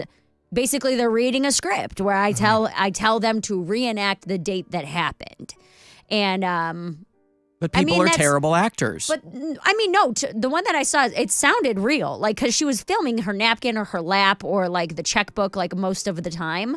And she's like, I obviously couldn't film it as it was happening because it happened 4 years ago. So this is just like a reenactment of that. Yeah. So people were getting really upset with her, and she's like, listen, I'm just trying to tell my story. And this is the best way I know how to do that, instead of just getting on here vlog style. Oh, well, you made it seem like you were in the moment. Blah, well, she blah. did. That's what people take umbrage to. It's like, if you're know it's a reenactment. If you're telling a story, then you go. But she also knows if she said this is a reenactment, nobody people would go watch right. it, That's right. They go right past it. Right. Well, I mean, this is the same. This is why Mary doesn't like magicians. That's exactly what I was going to say. Like, this is the umbrage that I take with magicians, is that it feels like I'm being lied to. But that's they're presenting you with an illusion. Right. But what I'm saying is these people are doing the same thing. They're presenting they're you with not. an illusion or a reenactment or whatever it is. No, they're not. And people don't like it because they feel lied to. The person is presenting you with a reenactment, but they haven't told you that until they get called out. If she had never been called out, and I'm she wouldn't have said anything. She wouldn't have said anything. A magician doesn't think that you believe that they have made the Statue of Liberty disappear. Yeah, well, that's just ridiculous. Got him, Claudia Schiffer. Mm-hmm. for a hot cup. Yep. I got to take a break here. You want another $1,000? I will have another keyword for you on the way at 4:30. If you want to go see Fall Out Boy immediately after the break, they announced that tour. It's going to bring them to Blossom on July the 18th. So if you're a Fall Out Boy fan, I will hook you up with those tickets on the way back. 35192. Want to text for anything else, and we'll be back. It's the Alan Cox Show. Everywhere on our free iHeartRadio.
but you'll have them. Tickets, info, all that at livenation.com. Okay, 2 for Fall Out Boy. Here, good luck, caller 10. These are yours. 216-578-1007 or 800-348-1007. Fully intending to claim the title, Mistake by the Lake, for ourselves. The Alan Cox Show. On 100.7 WMMS.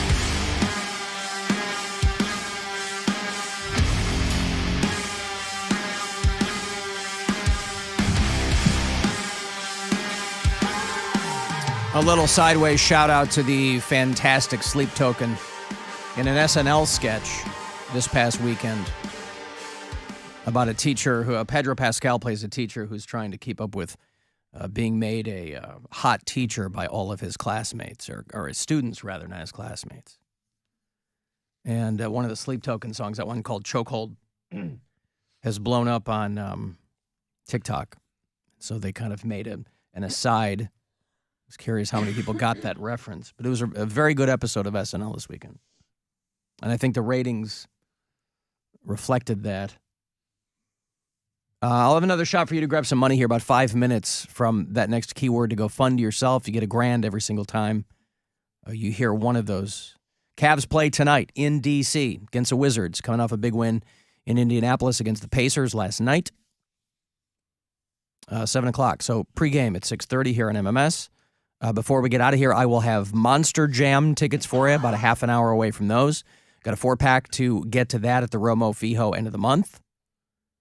And if you have your little heart set on seeing Robert Plant and Allison Krauss, I'll do those about an hour from now.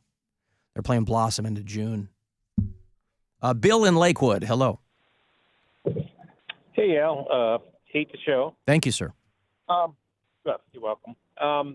The first fallout from the Chinese balloon traveling across the USA conspiracy is my Discover card strangely went down about an hour and a half ago. So mine got maxed out. Unbelievable.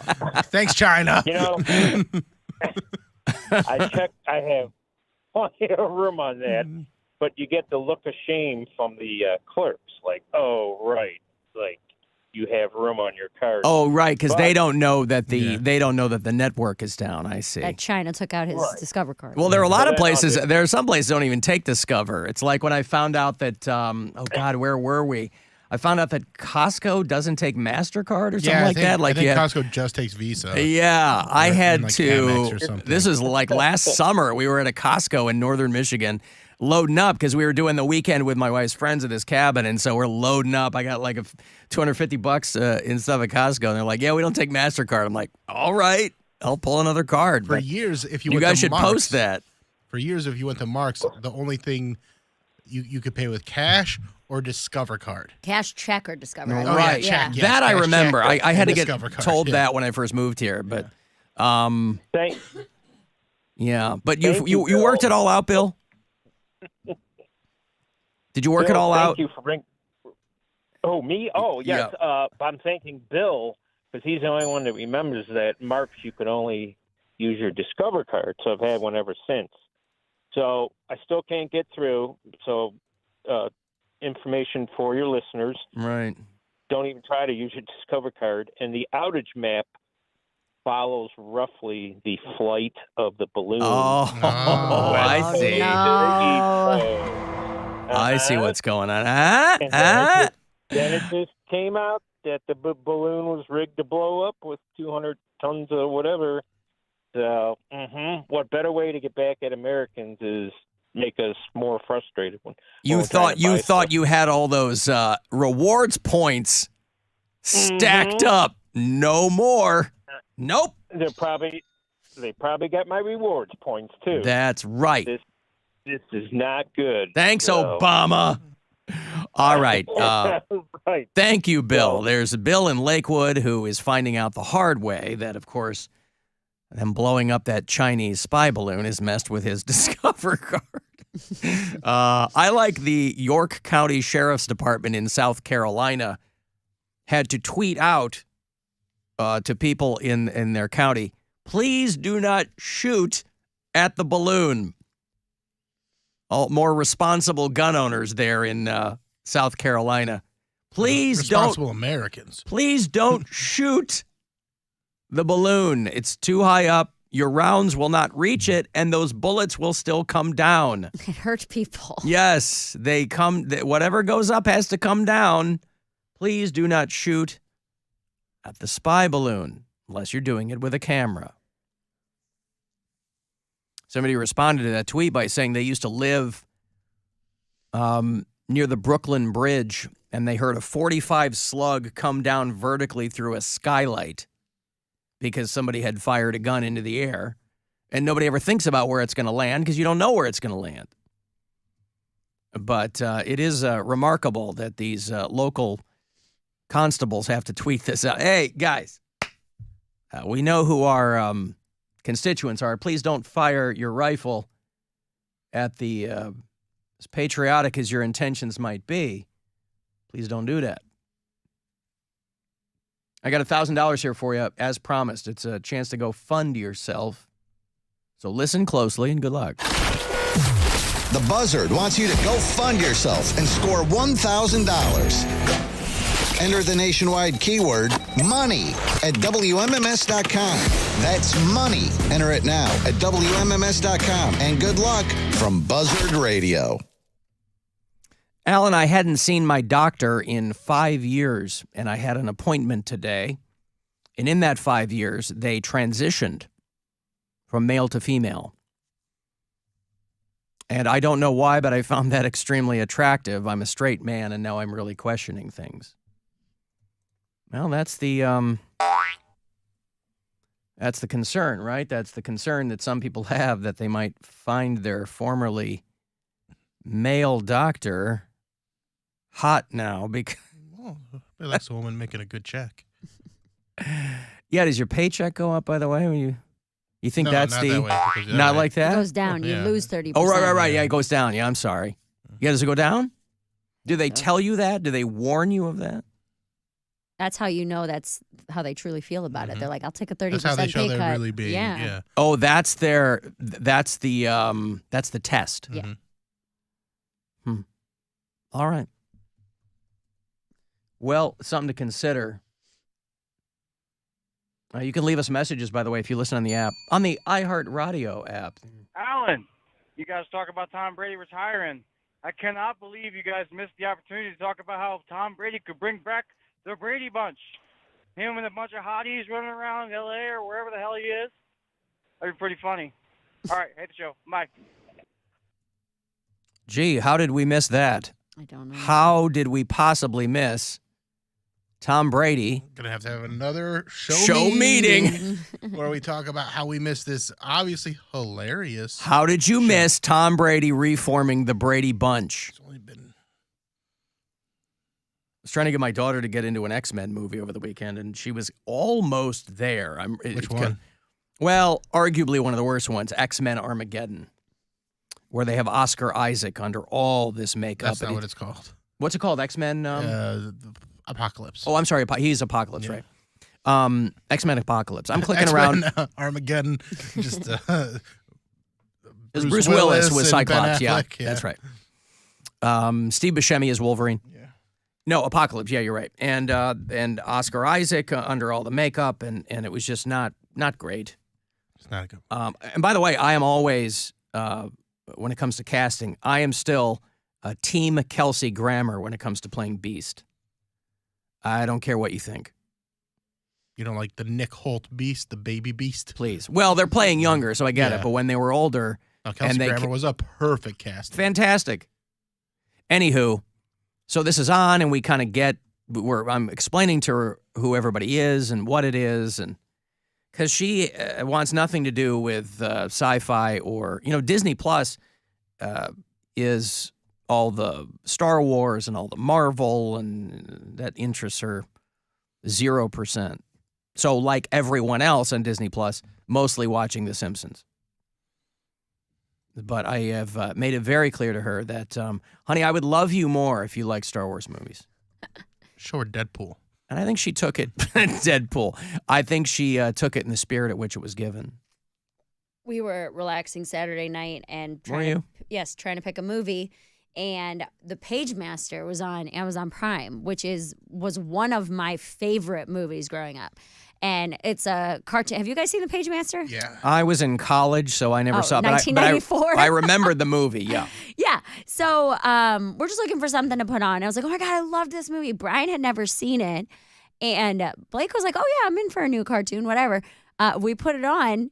And freaking this girl, 10 minutes in, passed out. And Brian's sitting there watching. He's like, this movie's terrible. I was like, Blake's passed out. Brian's crapping all over it. I'm just trying to relive my childhood. And I'm looking at her. I'm like, she really is your daughter, huh? Neither of you can make it more than 8 minutes into a movie without passing out. That's learned behavior. Dude. But That was also the tail end of Macaulay Culkin being cute. Yes. I think. Yeah. Because Home Alone was 1990.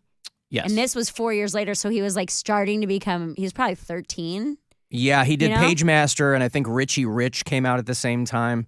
Because I remember those being on the shelves at my Blockbuster Video. That you were employed at. That was the tail end of him being cute. Yeah. Yeah, but Brian's like, I've never even heard of this movie. And I like put a poll on Instagram because it's how I solve every question I have. Mm-hmm. And dude, there was like 56% of people had never heard of that movie. Well, it was a huge before. flop. Was it really? Yeah, they spent a lot of I that loved it. for that time. They spent a lot of money on it, and people didn't care because they were like, "This is it's a only kids. 70 minutes. It's I mean, a kids short. movie, and it's really bumming us out." But it's not. It's about him like learning how to be brave and helping others and stuff, and not being afraid of everything. Yeah, I didn't see it, but I just remember it not doing well. Yeah, Blake. Yeah, I didn't really like that one when I was a kid. It wasn't one that loved it, like, resonated with me because I was already so brave. Oh, you were just the bravest boy? Yeah. Yeah, she He couldn't was the care goodest, less. bravest boy. She passed out. She's like, I don't care about this. Well, we started watching King of the Hill because I'm like, what's a cartoon that's not The Simpsons that we could watch and my, first grader might dig? And so I go, oh, King of the Hill. Because I hadn't seen it in a long time. Boy, did I forget what a bummer King of the Hill is. It's a dry, It's super slow show. dry, Yeah. super slow. She liked it, but Gwen and I were like, we got to turn this off. Like, Right. there were like real themes on King of the Hill. I'm like, I remember this being a more slapsticky show. Maybe No, I it's just not really slapsticky at all. I guess Like, I misremembered it's like it because they're bringing it Peggy back. going to craft contests and stuff like that. Like it's really, really rooted. It never got silly. Well, I Like, did. and then it gets slapsticky. All I remembered was you had to go a couple seasons in.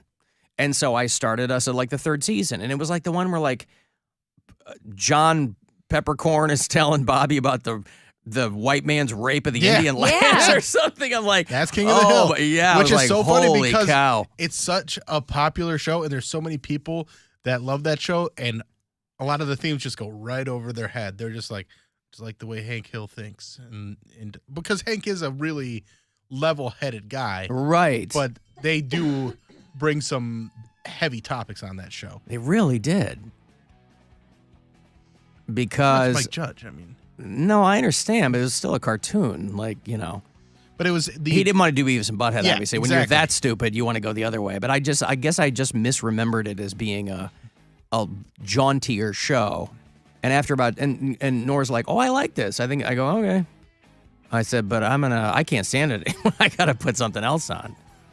We gotta watch a show with videos of people getting like hit in the nuts with a cat or something because this With thing a is cat? well, like AFV. She's a sucker for those old AFV episodes, Yeah.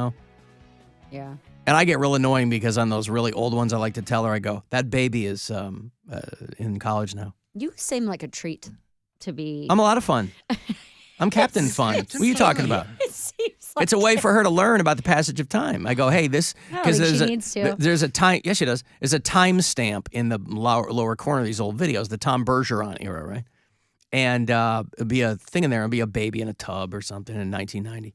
And I go, this person is in their early 30s now, or hey, this kid is your brother's age, or Now, do I think she cares? No, Not at all. But at least I'm adding some context to otherwise, oh, look, he got pudding in his hair. That's how I can stand it and not pull all my hair out. I don't know if I've already said this or not, but I'm sure you have. I probably have. I've gotten to the point where, because I'm from Berea, so if I'm driving Blake around, like I had her all day and night on Saturday. You're from Berea? I am. Have I never mentioned that? That was actually what I was getting at. Blake's birthday is this Friday, and I'm out of town. So I took her all day Saturday, and we had like a girls' day. We went shopping. We got our nails done. We went to dinner. We did the whole thing.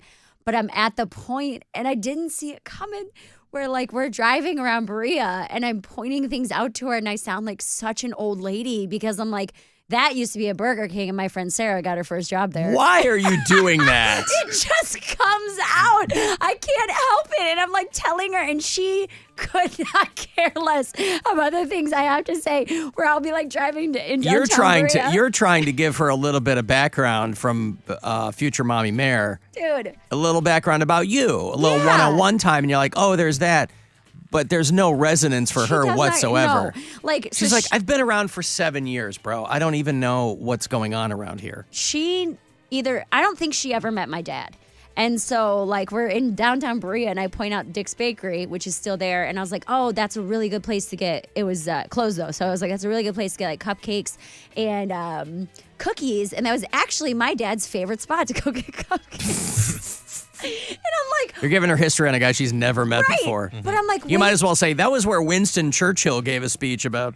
Well, but I'm also like, when did this happen? Like, does this happen to all parents where you're just driving and sharing useless information? No, I don't do that with my own kid. I don't go, hey, that's where you I have used the history that Mary has around No, but here. you do it to a certain degree where you're like, hey, that kid's 35 now, you know? Yeah, I guess. I went out to dinner with Grandma and my girlfriend on Saturday, and we went to Strongsville, and Grandma used to own a house in Strongsville, and we were at a place right near it, and she's like, oh, after dinner, I'll show you where my old house was. And I'm like, okay.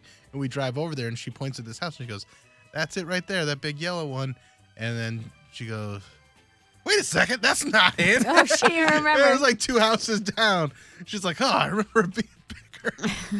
This is the worst travel lesson ever. She's like, where the hell did that house come from? I've never seen that house before. Right. I'm like, oh, here. Dementia showing. Oh, no. Oh, no. Yeah, no, it's not. I don't know. I'm not. Maybe I'm doing that with the videotape on that show, but I'm not doing it with like. Everywhere we go, because like I think that because of the way you describe it, I think there's a part of me that may have specifically not done that, because like if I'm going to see my family or something, I'm never like, oh, that's where we used to blah, blah. Just wait until you drive by Oak Tree with your daughter in the car. You will absolutely, without even thinking about it, be like, that's where we used to do radio. Yes. You will do it. No, we've already done it, and I haven't done it. I don't know that you're doing a bad job. No, she will remember the building with the green light at the top. Mm-hmm. Yeah. She might say something, but I'm not going to say something. Yeah, we went, we got our nails done in Rocky River, and we drove past my old apartment, and I was like, oh, that's where I used to live. She had been to that apartment like 2 or 3 times. I was like, do you remember when I lived there? She was like, kind of. I remember there being a lot of stairs. And I was like, yeah, it was up on the 3rd floor, like a 3rd floor walk up. And what's so funny is you can tell the stories that Brian has told and the things that he's held on to, because I was like, do you remember coming to that one? And she goes, is that the place where my daddy's car got crashed? Is that like a tree branch fell in his car there? Yeah, it sure is, honey. It's I'm like, yep, that's probably all he talked about for a month, was the fact that his car got totaled. That's where my car got wrecked, honey. Right. Don't ever go over there. It's a vortex of pain and confusion. I got to take a break. If you want to text for anything, 35192 is how you do that. You can listen to us wherever you go on the iHeartRadio app. Rover's Morning Glory. Studies say Americans are sick and tired of being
Dedicated to every client every day, call 1-800-ELK-OHIO. Great news for motorists heading east on 480 trying to get to 71 South. That ramp has been reopened from an earlier crash which involved a rolled over vehicle. All lanes open now. In Elyria, an accident being cleaned up. State Route 113 westbound near West Ridge Road. Word of an accident at West 130th Street and Sprague. Jackie Roberts in the traffic center. This report is sponsored by Conrad's Tire Express and Total Car Care. Did you know that tires purchased from Conrad's include everything you need to get the maximum life out of your new tires? Right now, bundle and save up to $275 when you buy a set of 4 eligible Goodyear tires when using your Conrad's Goodyear credit card. The Buzzard. The home of the Buzzard. This is 100.7 WMMS. Cleveland.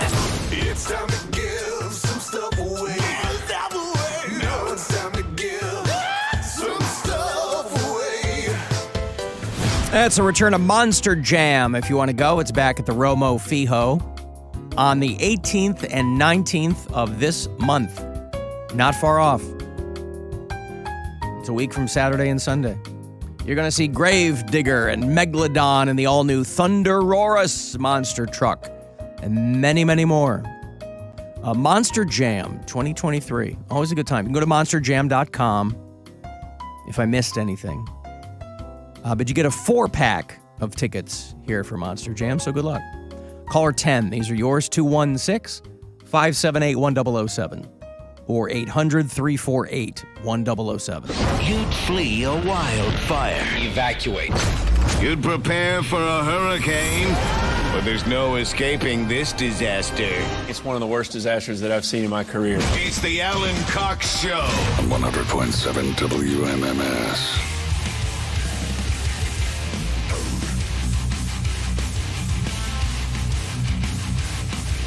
35192 if you want to send a text.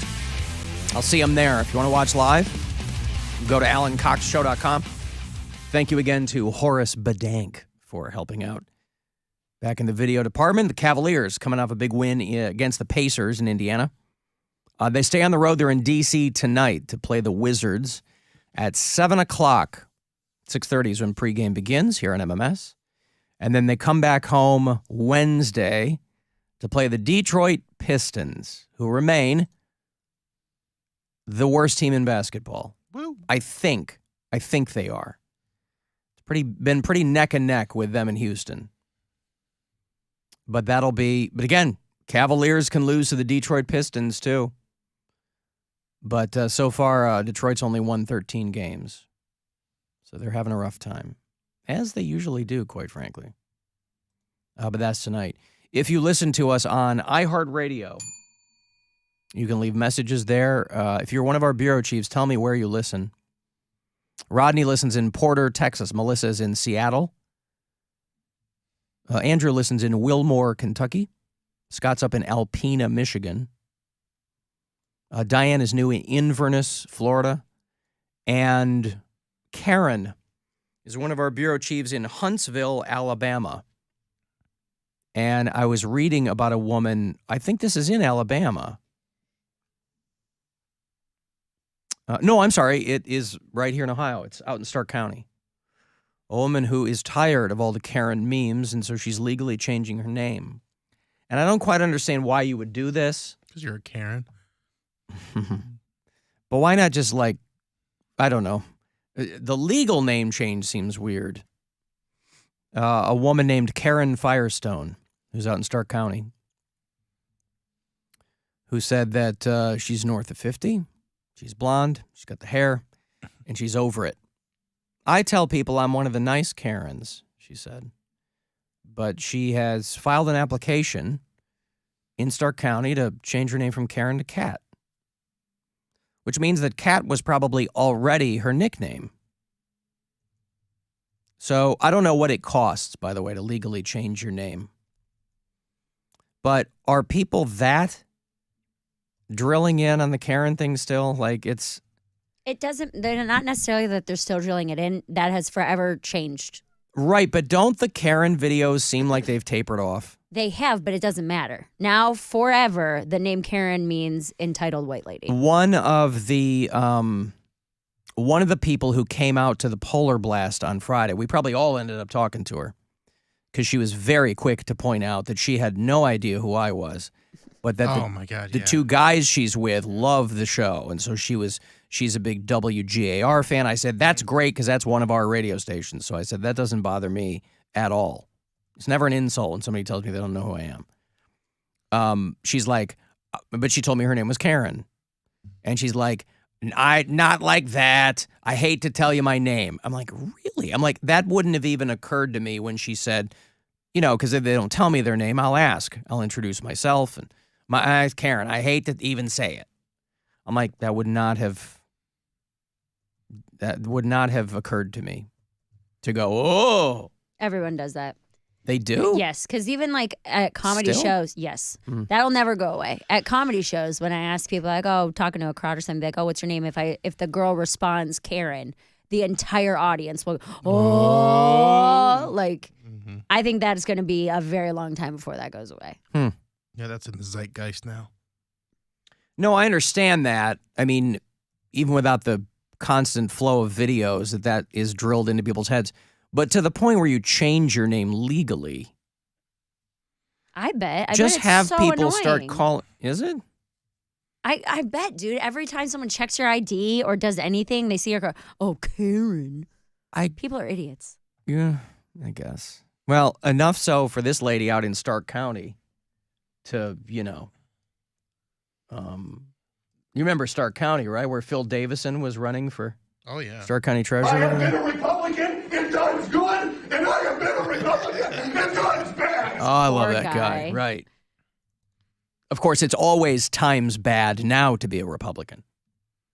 But 10 years ago, Phil Davison really wanted you to know that he was in it to win it out there in Stark County. I will hit the ground running, come out swinging, and end up winning. Oh, yeah. He kind of sounds like Chris Farley. Yeah, very Van Down by the River vibes. Yeah, I guess at that time he thought that channeling Matt Foley was a good move. Of course, that was 10 years ago. That was at a time when a person like that on the Republican side would be seen as, well, this ain't going to work for us. Unstable. Now this guy would be someone's king. This might be, if he's still out there and hoping to run for office, this might be the time to do it. Because you can never be too crazy on that side. And there are no times good anymore if you're running for office in that party. But anyway, Karen out there in Stark County is paying whatever it costs to legally change your name. I can't imagine legally changing your name is prohibitively expensive, Probably right? $100, $200. I didn't even think it was that. I don't know how much it is, but you still got to get all your friends and family to call you a different name. Well, that's why he was saying Kat's probably already her nickname. already her nickname, yeah, but to change... Maybe reverse. because she It's doesn't want to the deal with people short looking skirt, at... long jacket, reverse situation. She's changing her name from Kitty to Karen and going back. Yeah, changing her name from Karen to Kitty. She's got a short jacket and a long skirt. Sociology professor at UMass Amherst says that social stigmas don't come in obvious forms, such as a scar on your face. Names are part of our identity, this person says, and if a name like Karen has been so thoroughly run through the mud, you understand where people are coming from. Karen has turned into a disaster name, much like Katrina, the name of a hurricane in 2005, or Chad, which is the male version of Karen. If you're a guy, you don't want to be a Chad. I've never heard of that. In any capacity. Really? A Chad? No. Oh, no. It's huge. A Giga Chad. Yeah, that's definitely... that's older than Karen. Yeah. Karen is a relatively new phenomenon. And I'm curious was the very first woman, was there an OG Karen? That turned... I don't think so. Somebody just came up with Karen. I went off on this before the pandemic even happened. It was like January of 2020, I posted this thing on Instagram that got a lot of heat where I was like, stop using the name Karen for every chick who does something wrong. It's so annoying. It's so overplayed. We've all seen the memes, like just use the person's real name. And then no joke, like during the pandemic when all those Karen videos started coming out, I gave up hope. I was like, this is just part of society. It's going to be this way forever. It drives me literally insane. I hate it so much, but it's been around. You know, we're kind of acting like though. A Karen. That's what everybody said when I went off on that video. I was like, it's so aggravating. It's like, sounds like a bait of Karen. But I also think that maybe it starts at a grassroots level, because any time that I've posted something or made a joke about what would be understood as a Karen, I'll change the name because I think that's funnier. It is. Don't tell me what to do, Brenda, or, just a random name that's not Karen. I agree. I think that's better. We can start it right here. We'll change the world. What's the name? Mary. No. You don't like that? Acting like a real Mary right now. Yeah, she is. Yeah, right. That's come on. energy. All right. Enough. Wow. What a gigamare she is. Mary, why you bugging? Well, anyway, Karen on Stark County said she thought long and hard about it. She said she even prayed about it. Well, no wonder. She clearly got no answer, since that's ridiculous. But she used to be a public relations director for the Ohio Department of Energy. She did PR for Macy's in California. She's an accomplished professional woman. And she said she's preparing to go back into the workforce and doesn't. Now, see, this makes sense to me. She was caring for her parents, I guess. Karen for her parents, if you will. Oh, that's a nice Karen. And now she's going back into the workforce, and she's like, I don't want to deal with people's ha-has. Yes. Well, I guess that's maybe, I guess that wouldn't occur to me. Because when I met this woman at the Polar Blast, she knew more about it than I did. She's got to tell people every time that's her name. I'm just meeting her one time. So she was more sensitive to it than I guess I would have assumed. She was very nice. It wasn't like she was snippy or anything. She was just kind of like, I know. She was like preemptively laughing, assuming that I was going to go, oh. But that wouldn't even occurred to me. I mean, I dated a Karen for many years, but that was 30 years ago. But still, that was pre all this. At its peak in 1965, Karen was the third most popular baby name in the U.S. for boys and girls. The one Karen I know is a really sweet girl and kind of slutty, so I like the name. I don't think I know any Karens. No, I don't either, I don't think. But it is nice that you describe her as sweet and slutty, despite the fact that the second one is the one that's really got you. I like both aspects. Yeah. She's a lady in the street, but a freak in the bed. It's kind of, both, though. She's kind of outward about her sluttiness, too. She owns it. In 2021, the name Karen fell out of the top 1,000 for the first time in 100 years. The Karen hashtags are seen on about 40 billion. That's what I'm saying. It's not going anywhere. Oh, God. Hey, John. Yes. What's up? All right. Hey, I know where the origins of Karen came from. Oh, good for you. Where? Tell me. All right. So the movie Goodfellas, Henry's wife was Karen. Now, remember when she caught him cheating on her? What'd you do that for, Karen? Karen, what did you... Yeah, Ray Liotta, when she flushed the cocaine. Karen! No. Oh. No. When she put the gun to his head, when he was laying in bed, and he's like, Karen. Right. Put the gun away, honey. Karen, put the gun away. That's where it came from. No, that was like 30 years ago. Well, people told me it was from Mean Girls, which I've seen precisely one time, and so I couldn't recall... No, because the character in Mean Girls is stupid. She's not mean or rude, or she's just dumb. Okay. Well, anytime the wife starts freaking out, that don't be a Karen. That's basically where it came from. Right, okay. Well, there's probably generational aspects to it. Thank you, John. I would have never thought Goodfellas. Although I do like Karen. Yeah. Why? That was always my reference to it. Anytime somebody say the name Karen, it was Karen. And then it became something else. So I'm equally pissed And it was a that good the name. zeitgeist has removed that from me. For an aunt, like your Aunt Karen, because it's just that age Aunt group. Nancy. Nancy is the one Karen. I'd go for. Well, that's what me and I think everyone has an Aunt Nancy. two ex-girlfriends ago, we'd call the older ladies that always hit on me Nancy's. Mm-hmm. And so she'd be like, oh, I always all liked these that Nancys. term. Negative Nancy's? No, not negative. They're Positive actually Nancy's. Horny Nancy's. I always liked the Italian males who were toxic in my family who would call feminine men Nancy's. I always thought that was fun. What are you, a little Nancy? Right. That's so stupid. Why? That's just kind of, they're trying to because trying it to doesn't even sissify make it, right? sense. Are you a pansy, Alan? Well, it'd be different, too, if the Karen thing was just relegated to videos and things, but it was like merch and mugs and T-shirts and, Yeah. Shut up, Karen shirts. Here's a mug. Hush, Karen, nobody cares that you can have made. And it would suck for the Karen in the office, Be like, okay. I didn't do anything. All right. There's a sweatshirt that says Brandon won, Karen lost. What the hell that means. But so they're like, it's a generation of grandparents and great-grandparents that were named Karen. And so a lot of those people, but the Karen out in Stark County says she picked Kat because it's close to her given name. If her request is approved in court, there will be one less. When is your name change never approved, by the way? It's Maybe not if like... it's If it's like penis McVagina, they might not approve Well, it. no, but she's not asking for it. Why would Karen not be approved? I want to change it to Cat. I want to drop a vowel and change one of the consonants. Maybe she'll be rude to the judge, and the judge will be like, I'm not changing this. I'm not doing You this. You're live living up the to name. it. Yep. Sorry, lady. You done played yourself.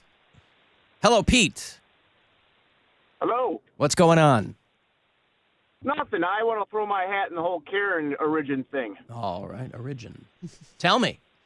I started hearing it first from Rob Dyrdek on Ridiculousness constantly, like 3-4 years ago. Okay. I don't know if you ever watched that before. That's I my watched thing. it. That's why I hear it all the time. Yeah, I liked Robin Big a lot. I didn't really watch Ridiculousness. Yeah, that's it used to be funny, but it was like a 400 seasons. But yeah, he would always say it. I know that was a pretty popular show right before all this really blew up. But that's my opinion anyway. If it matters. It all matters, Pete. I appreciate it. Thank you. There's Pete in Strongsville who's attaching the first uses of Karen to Rob Dyrdek, professional skateboarder and bon vivant over there on MTV. That's basically all MTV is now, right? Is reruns of Ridiculousness? Yeah, pretty much. Yep. Well, that's how, for people who go, oh, he couldn't have that kind of effect on pop culture. But yeah, the guy's on MTV 23 hours a day. Nancy Boy and Cry Sally, somebody said. All right, well. Yeah, there's all kinds of ways to insult someone by trying to make them feel like somehow they are feminine in what they're doing. Are you a pansy, Alan? Like that guy. Pansy. I got to take a break. I'll have, you want to go see Robert Plant? He's going back out with Alison Krauss. They have collaborated on a number of things in the studio and on tour. I don't think it's him out there doing Zeppelin covers. He might kind of drop a couple of bars in here and there. But if you dig that whole vibe that those two put on, they're going to come through and do Blossom this summer. And I'll have passes for you all this week. It's June 28th out of Blossom. And then 5:30 is going to be the next chance for you to grab some money. So listen for that keyword coming up to go fund yourself. From the Universal Windows Direct Weather Center, WMMS Weather. Tonight, increasing clouds, low in the upper 20s. Tomorrow, showers likely, high close to 50. Then Wednesday, partly sunny, high in the mid-40s. This report is sponsored by Truehold. Fed Chair Powell said the home values will likely continue to erode for some time. Now is the smart time to lock in your home's current higher value, get paid in cash, and not have to move. Cash in on your home's current higher value without moving. Learn more at Truehold.com. Hey there, it's Alan for Window Nation. The best deal that they do all year is the one they're doing right now. It's a cool deal.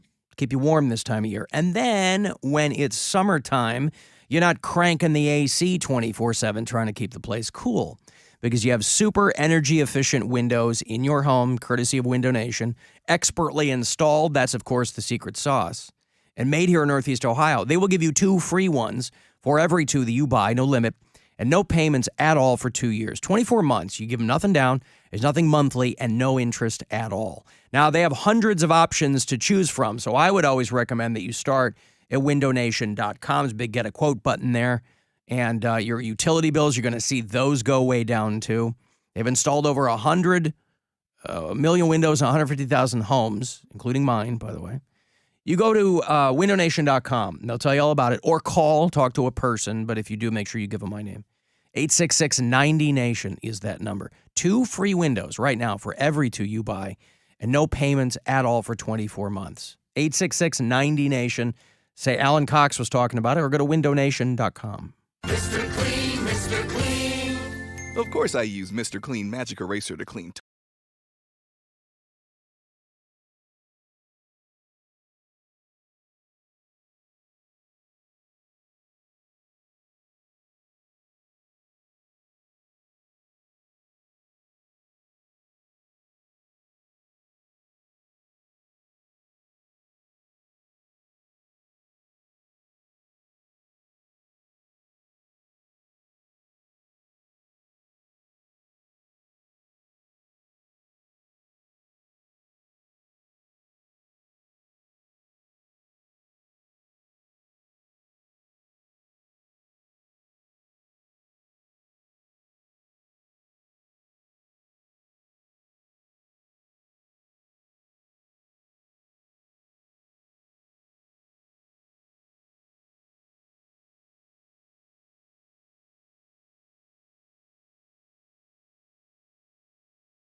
and Sprague. Jackie Roberts in the Traffic Center. This report is sponsored by Sal's Heating and Cooling, Plumbing, and Sewer. Sal's Heating and Cooling, Plumbing, and Sewer is now offering free estimates on new home heating and air conditioning systems and most plumbing and sewer services. Free estimates from Sal's. Call 440-582-4748 or go to salsheatandcool.com. Proud partner of the Cleveland Guardians.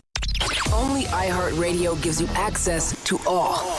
Access to all of your favorite radio stations. Yo, what's up? It's The Woody Show. Hello. Your new alternative, The Rock Station. Access to all of the once-in-a-lifetime events. The iHeartRadio Music Festival. The iHeartRadio Music Award goes to Alter Ego. Are you ready? Access to all of the best free curated playlists. I can vibe with it all day. best songs. A little bit of everything. Access to all of the great podcasts for every interest. The Stuff You Should Know podcast. The Daily Show podcast. The Herd with Colin Cowherd. Access to all of the mind-blowing contests. $20,000. You're going to the World Cup in Qatar. That is just awesome. Access to all of your favorite superstars. This is Dave Grohl from the Foo Fighters. Dan from Imagine Dragons. James from Metallica here. It's iHeartRadio. Only iHeartRadio gives you access to all. And best of all, it doesn't cost a thing. Download the absolutely free iHeartRadio app now. It's time to give stuff away. Time to give stuff away. All right, it's a 1-2 punch. Robert Plant and the great Alison Krauss are back together, back on the road, collaborating in a way that only they can. They're going to come to do Blossom in June. Wednesday, the 28th, is when the show is going to take place. Part of the Minutemen concert series. You go to livenation.com for any and all info on all the shows coming out there at Blossom. Want to go see Robert Plant and Alison Krauss? Car 10. Good luck. 216-578-1007 or 800-348-1007. The Alan Cox Show. Podcast anytime on our iHeartRadio app. Ooh, what's a podcast? Like a TV show, but without the pictures. Baby, that's called radio.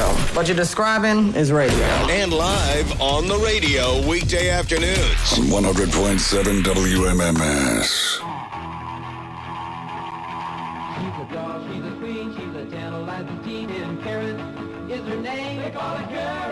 She's a stomper and a rock and rollin' romper. Everybody's glad she came. Hey, that's Karen!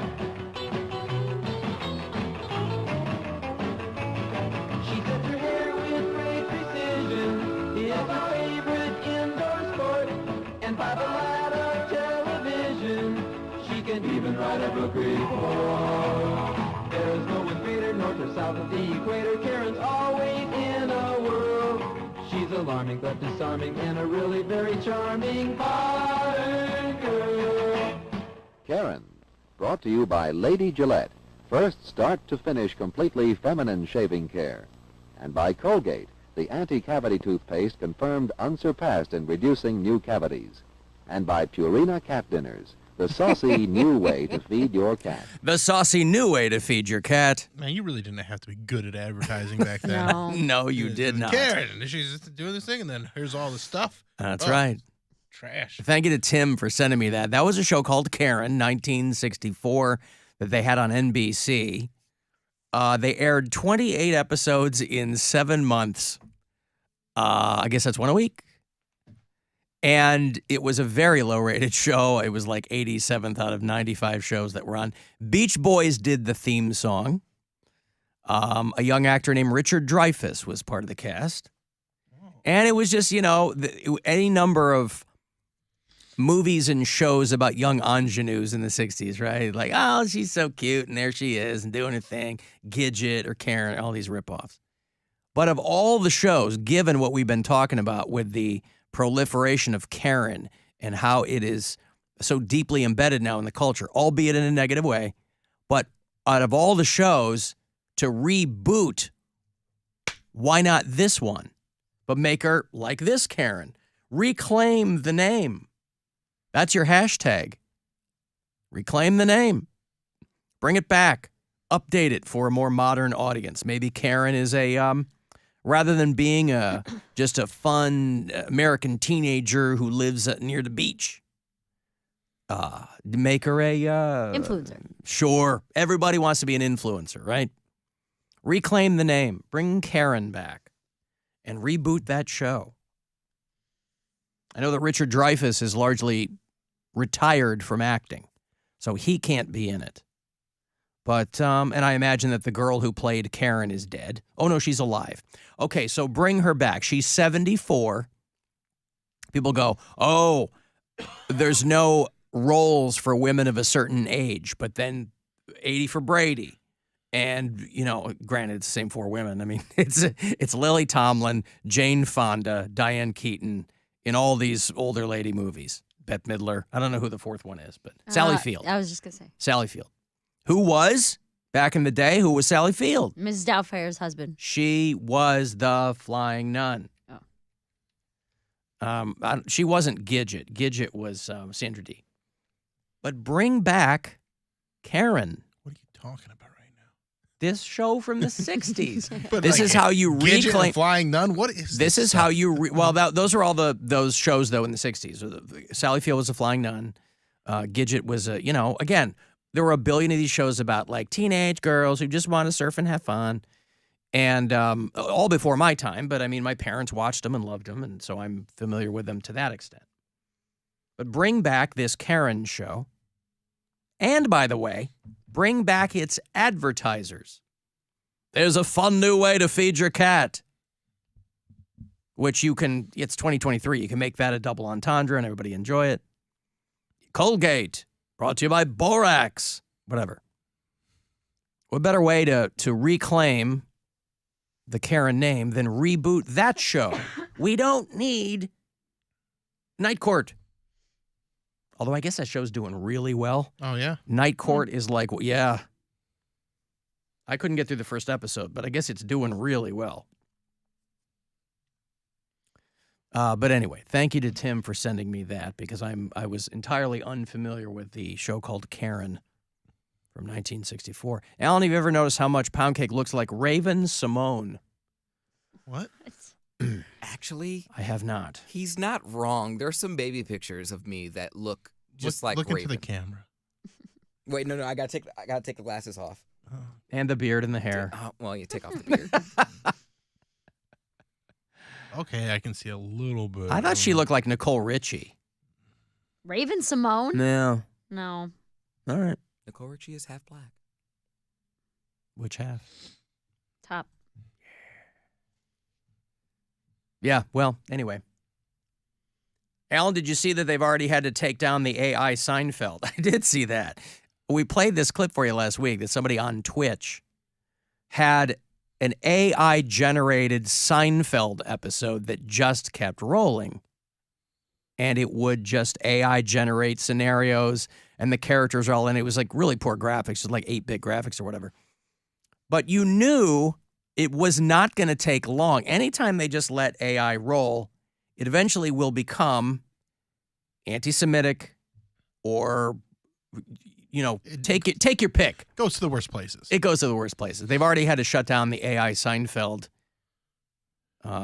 Twitch stream called Nothing Forever because one of the bits that Jerry was working on was how transgender people are ruining everything, which to me just sounds like a Pound Cake ripoff. But they've finally shut it down. Do you have any audio on that? Is that gone? Yours or Seinfeld's? Mine. Yeah, I think I phased that one out. Good.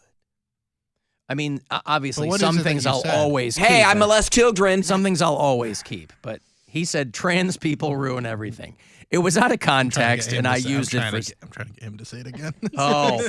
No, I'm not going to lead him into that because, I mean, there's a reason I phased it out. But here's the clip from the Seinfeld AI that they...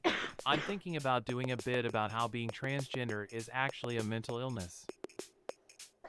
Or how all liberals are secretly gay and want to impose their will on everyone. Or something about how transgender people are ruining the fabric of society.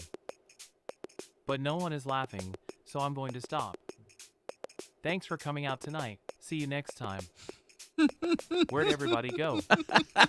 Where'd everybody This is literally go? just every open mic. It really is, yeah. Right. Where'd everybody go? So Twitch has said that it's now temporarily unavailable because it violated their community guidelines. Unless you do it as Dave Chappelle, then you get a Grammy. There you go. Did he win a Grammy? Yeah. Man, the Grammys, it's funny. Gwen had him on for like a hot second. I go, oh my God, the Grammys are tonight? It's so not even on my radar. I had no clue the Grammys were on. All I saw was Ted Cruz flipping out because Sam Smith was the devil or something.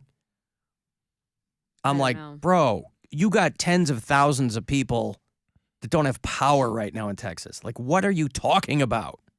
Who cares? Sam Smith could be the chubbiest devil ever. What's the matter with that?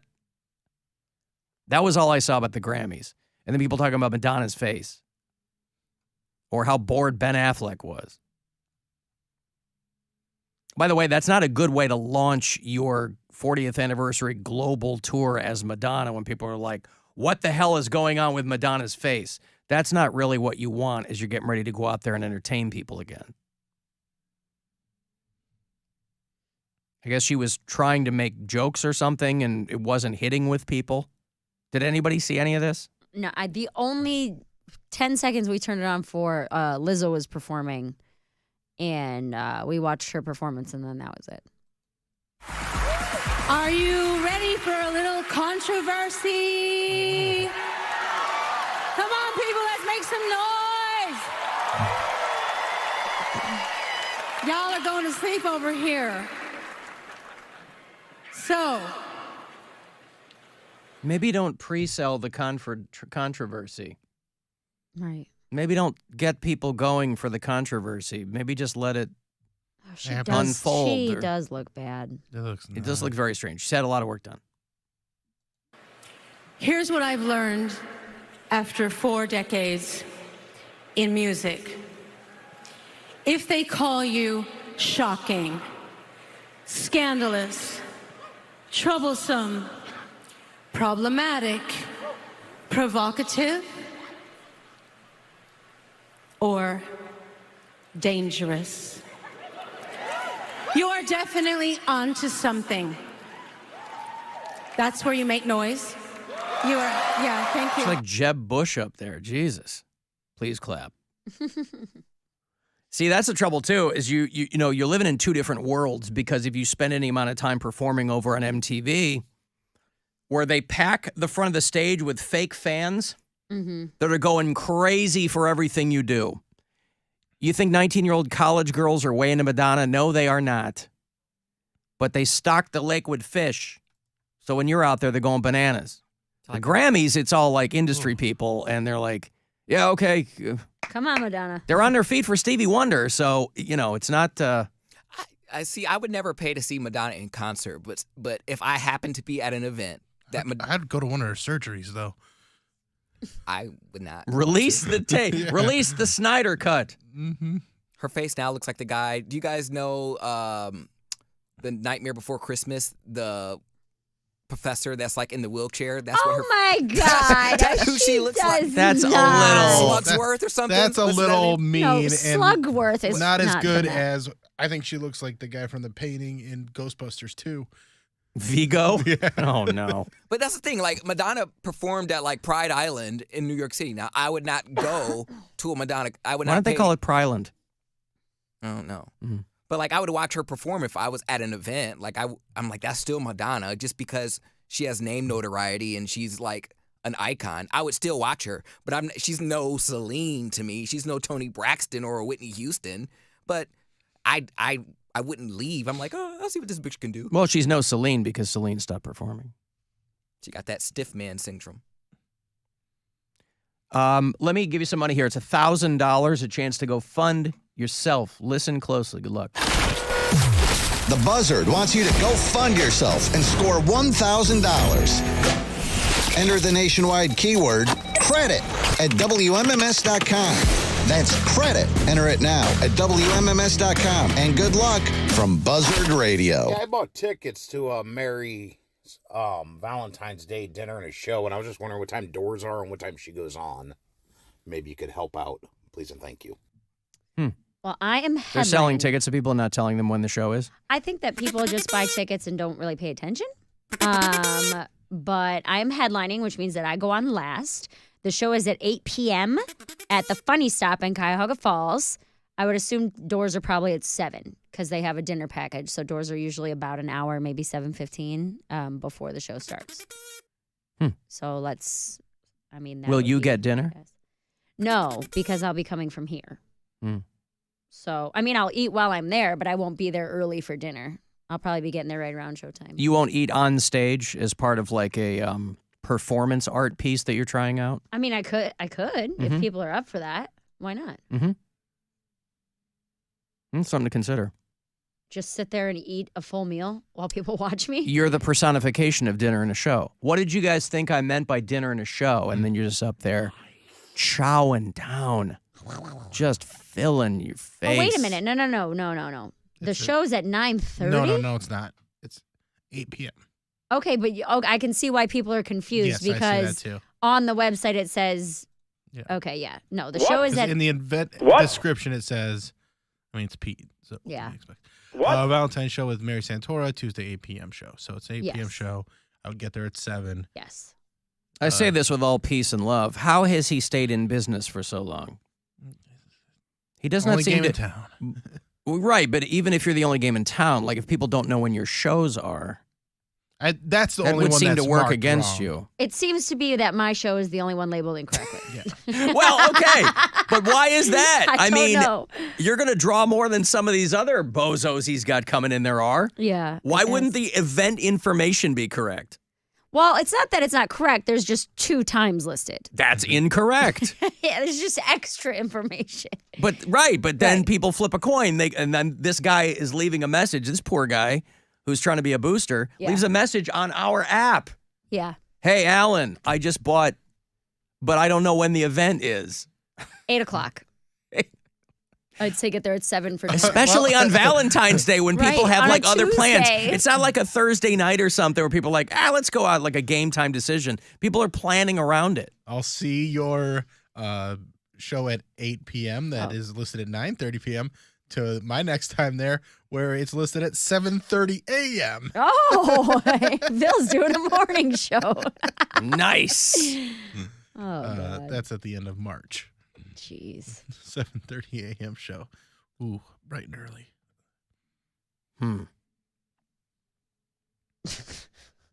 Oh, Pete. 8 p.m. Claude Stewart. Jeez. You go through some of these names at the funny side, you're like, I haven't. Funny dude, just haven't seen him in a while. Oh, wow. Well, It's like a anyway, time machine. Yeah, you got to find out when you're on. Well, that's and what we're then, gonna go with. And Pete, if you're listening and that's wrong, well, that's what you have to make it now. Doors at 7, shows at 8. Doors might be earlier than that. They might be 6:30. Doors at but 6:30 is what somebody's telling me. That's what it says on the website. Again, this is what people need to know. I am headlining. I go on last. I'll probably go on around 8:45, but please get there for the entire show. The show starts at 8 o'clock. What if people walk in halfway through your set because they thought that the time was wrong? They didn't understand the time. If They're they like, hey, where's my dinner? Okay, she got their money. Yeah, but it's dinner and a show. Well, Mary's that's the one show. of the packages. Mary's the show. She's not cooking the food. That's actually what I'm doing on stage. It's an omelet station. And it's an 8 p.m. omelet station. That's why it's so expensive, because Yes. eggs are so expensive. Mukbang Mare. Mm-hmm. Eggs are dropping in price. So is gas. As we speak. Well, as gas goes, so go the eggs. So I've heard. Mm-hmm. Alan Madonna looks like Miss Trunchbull from Matilda. I mean, Oh, no. that's a little extreme, too. Jigsaw. I saw someone compared to Jigsaw. Jigsaw's probably the closest. Yeah, I think Jigsaw might Put be some the red winner. swirls on her Yeah. cheeks, and you're I think halfway Jigsaw there. wins. Oh, come on. Because it'd be different if she was going to go on a tour and they didn't have the giant monitors. If you some shows you see from a distance and you go, this is great. It can be whatever you imagine it to be. But everybody's on Jumbotrons now and you go, oh, okay, well. And God bless her. Okay. There's no reason she shouldn't be out doing what she wants to do. I'm going to ask you a question, Alan, and I don't want you to get offended by it. You're going to ask me a question. Yes. And you don't want me to get offended by it. Because you're the oldest person on the show. Yep. Did But I you- already know that, so I can't get offended by that. Did you attend concerts before there were monitors? Or what were concerts like before monitors? If you're up in the cheap seats, that's got to be a terrible concert. It's why people were camping out for tickets. Right, You but wanted to get good tickets, so you weren't up in the cheap seats. But I'm asking you if you have ever attended a Of course. concert. Yes, of course. Did it suck? That seems like it would suck. I mean, Like, you can't camp out. You have kids and a job. You can't go sleep on the sidewalk. I mean, I remember people bringing binoculars. That's crazy. Yeah. To watch a concert through binoculars? Wow. Yeah, I mean, there was no infrastructure back in the day for giant monitors. I Yeah. mean, they were. It's just, I get so, like, I've never seen a concert without them, you know? Right. So that's, even the mention of that is like, oh, damn, I forgot that was even a thing. Yeah. I mean, the Jumbotron wasn't around till the mid-'80s. Okay. And even then, it wasn't in wide use. Yeah, people like only a select few were using it for their, especially like a music concert. Portable video screens were not used widely for concert tours until the mid-'90s. Dang. Yeah. So the Jumbotron showed up in '85 at the World's Fair, the Sony Jumbotron. So like Times Square was one of the first, that was a big deal when they had the Jumbotron in Times Square. And now everybody's used to them, obviously. Mm-hmm. But yeah, I remember my mom taking me to see, when I was little, my mom taking me to see Barry Manilow. And they were not awesome tickets, but I didn't care because what did I care about Barry Manilow? My mom liked Barry Manilow. I'm sure she wanted me to enjoy it too. But it wasn't, I was like, oh, I can't see, oh, come on. I can't see the bear. I can't see what Bear's doing at the piano. I mean, it's kind of like when you go to a concert at Blossom and you're on the lawn and you can't even though they have screens, if you're up high enough, you can't even see them. So you're just like listening. Sounds good. Mm-hmm. Sounds pretty nice. Sounds pretty good. Let me take a break here. If you want to shoot a text, 35192, AlanCoxShow.com if you watch. And listen anywhere on the iHeartRadio app. Rover's Morning Glory. Studies say Americans are sick and tired.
cold and flu symptoms in just one dose. Get the relief you need this season with Mucinex Fast Max all-in-one and done. Use as directed. The Buzzard. The home of the Buzzard. Buzzard.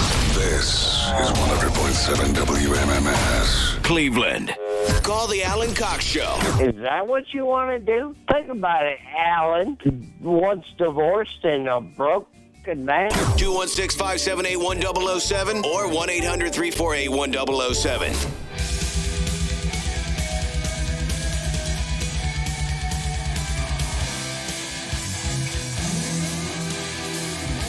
35192. Want to send a text. Cavs play tonight.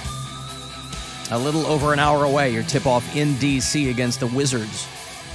7 o'clock. We'll roll out of here at 6:30. Get one last keyword for you to go fund yourself. And then right into Cavs Live pregame. Kyrie Irving dealt to the Dallas Mavericks for, it was one name I recognized. Spencer Dinwiddie? Dinwiddie, yeah. And although the story I enjoyed more was that the guy who owns the Nets, out of spite, wouldn't deal Kyrie to the Lakers, which is where he wanted to go, obviously. If you're not going to play in New York, I'm going to play in L.A. But I couldn't imagine that LeBron would really want to have Kyrie back in the mix. No, he's for it. Was he for it? Okay. I mean, things have been pretty bleak there. He's going to it's Kyrie over Russell Westbrook at this point. Desperate times require desperate. Mm-hmm. So, so Kyrie goes to the Dallas Mavericks, and the Mavs got a whole bunch of stuff in return. And they haven't even made the deal official yet. I just read something on Twitter that the Raptors might get in on it and make it a 3-team deal. So, well, there you go. We'll see what happens. So it's going to be Kyrie and Luka Doncic there in Dallas. Spencer Dinwiddie is who the Nets get. Dorian Finney-Smith, a first-round pick in 2029, and second-round picks in 27 and 29. So, anyway, he's Dallas's problem now, right. I guess. Kyrie Although a terrible place to send a flat earther, because you look around and you go, yeah, I knew I was right. Mm-hmm. But as I say, he might fit in real good in Texas. Tejas. Some of his beliefs. But Kyrie seems like that person on social media that's always got a new significant other, and then like they're so in love. They're so in love. Oh, yeah? So happy. And then after a few weeks, they're like, if you guys know this person, they're the biggest piece of garbage, blah. Like, we all know people like that where we just kind of watch them to see their toxic cycle just continue over the years. Oh, yeah. Yeah. That seems to be anybody Kyrie. that people knew? Was he dating anyone famous? No, I'm saying like this is... That's a type of person. That's a type of That's person just he an is. analogy. I see. Yeah. Oh, he is that person. He's that type of person. Gotcha. Where it's always, grass is always greener, or like they're always swearing off love. I'll never be in love again. And then they get into a new relationship and love's the best thing ever. And then after a few weeks or months, it's all back to the drawing board. I mean, at some point, reality has to come crashing around you. And so maybe this is the environment that he kind of calms down in. Nah, I don't think so. You don't think so? I think he's a selfish dude. And I mean, if he focuses and plays, I think that's a great duo. I think they can play really well together. They're both pretty ball dominant, but I think Kyrie can coexist with that because he's done it with LeBron. He's done it with KD. And Luka's just such a good playmaker, too. I think they could be a very, very good team. But Kyrie just, he doesn't seem all that focused on just basketball these days. Well, and there's guys there you can have fun with. You're going to have fun with Jason Kidd. You're going to have fun with Derek Harper. I mean, these are guys. Jason Kidd's the coach. These are guys that are just Dirk Nowitzki. These are guys that are super fun to play with. And so when Kyrie goes, when Kyrie goes, listen, Jason Terry and I get along famously. That's going to be fun for him. Maybe that's the environment he needs. Ohio Governor Mike DeWine has deployed the National Guard to the east side of the state. I don't know if you've watched any of the footage from that train derailment. Yeah.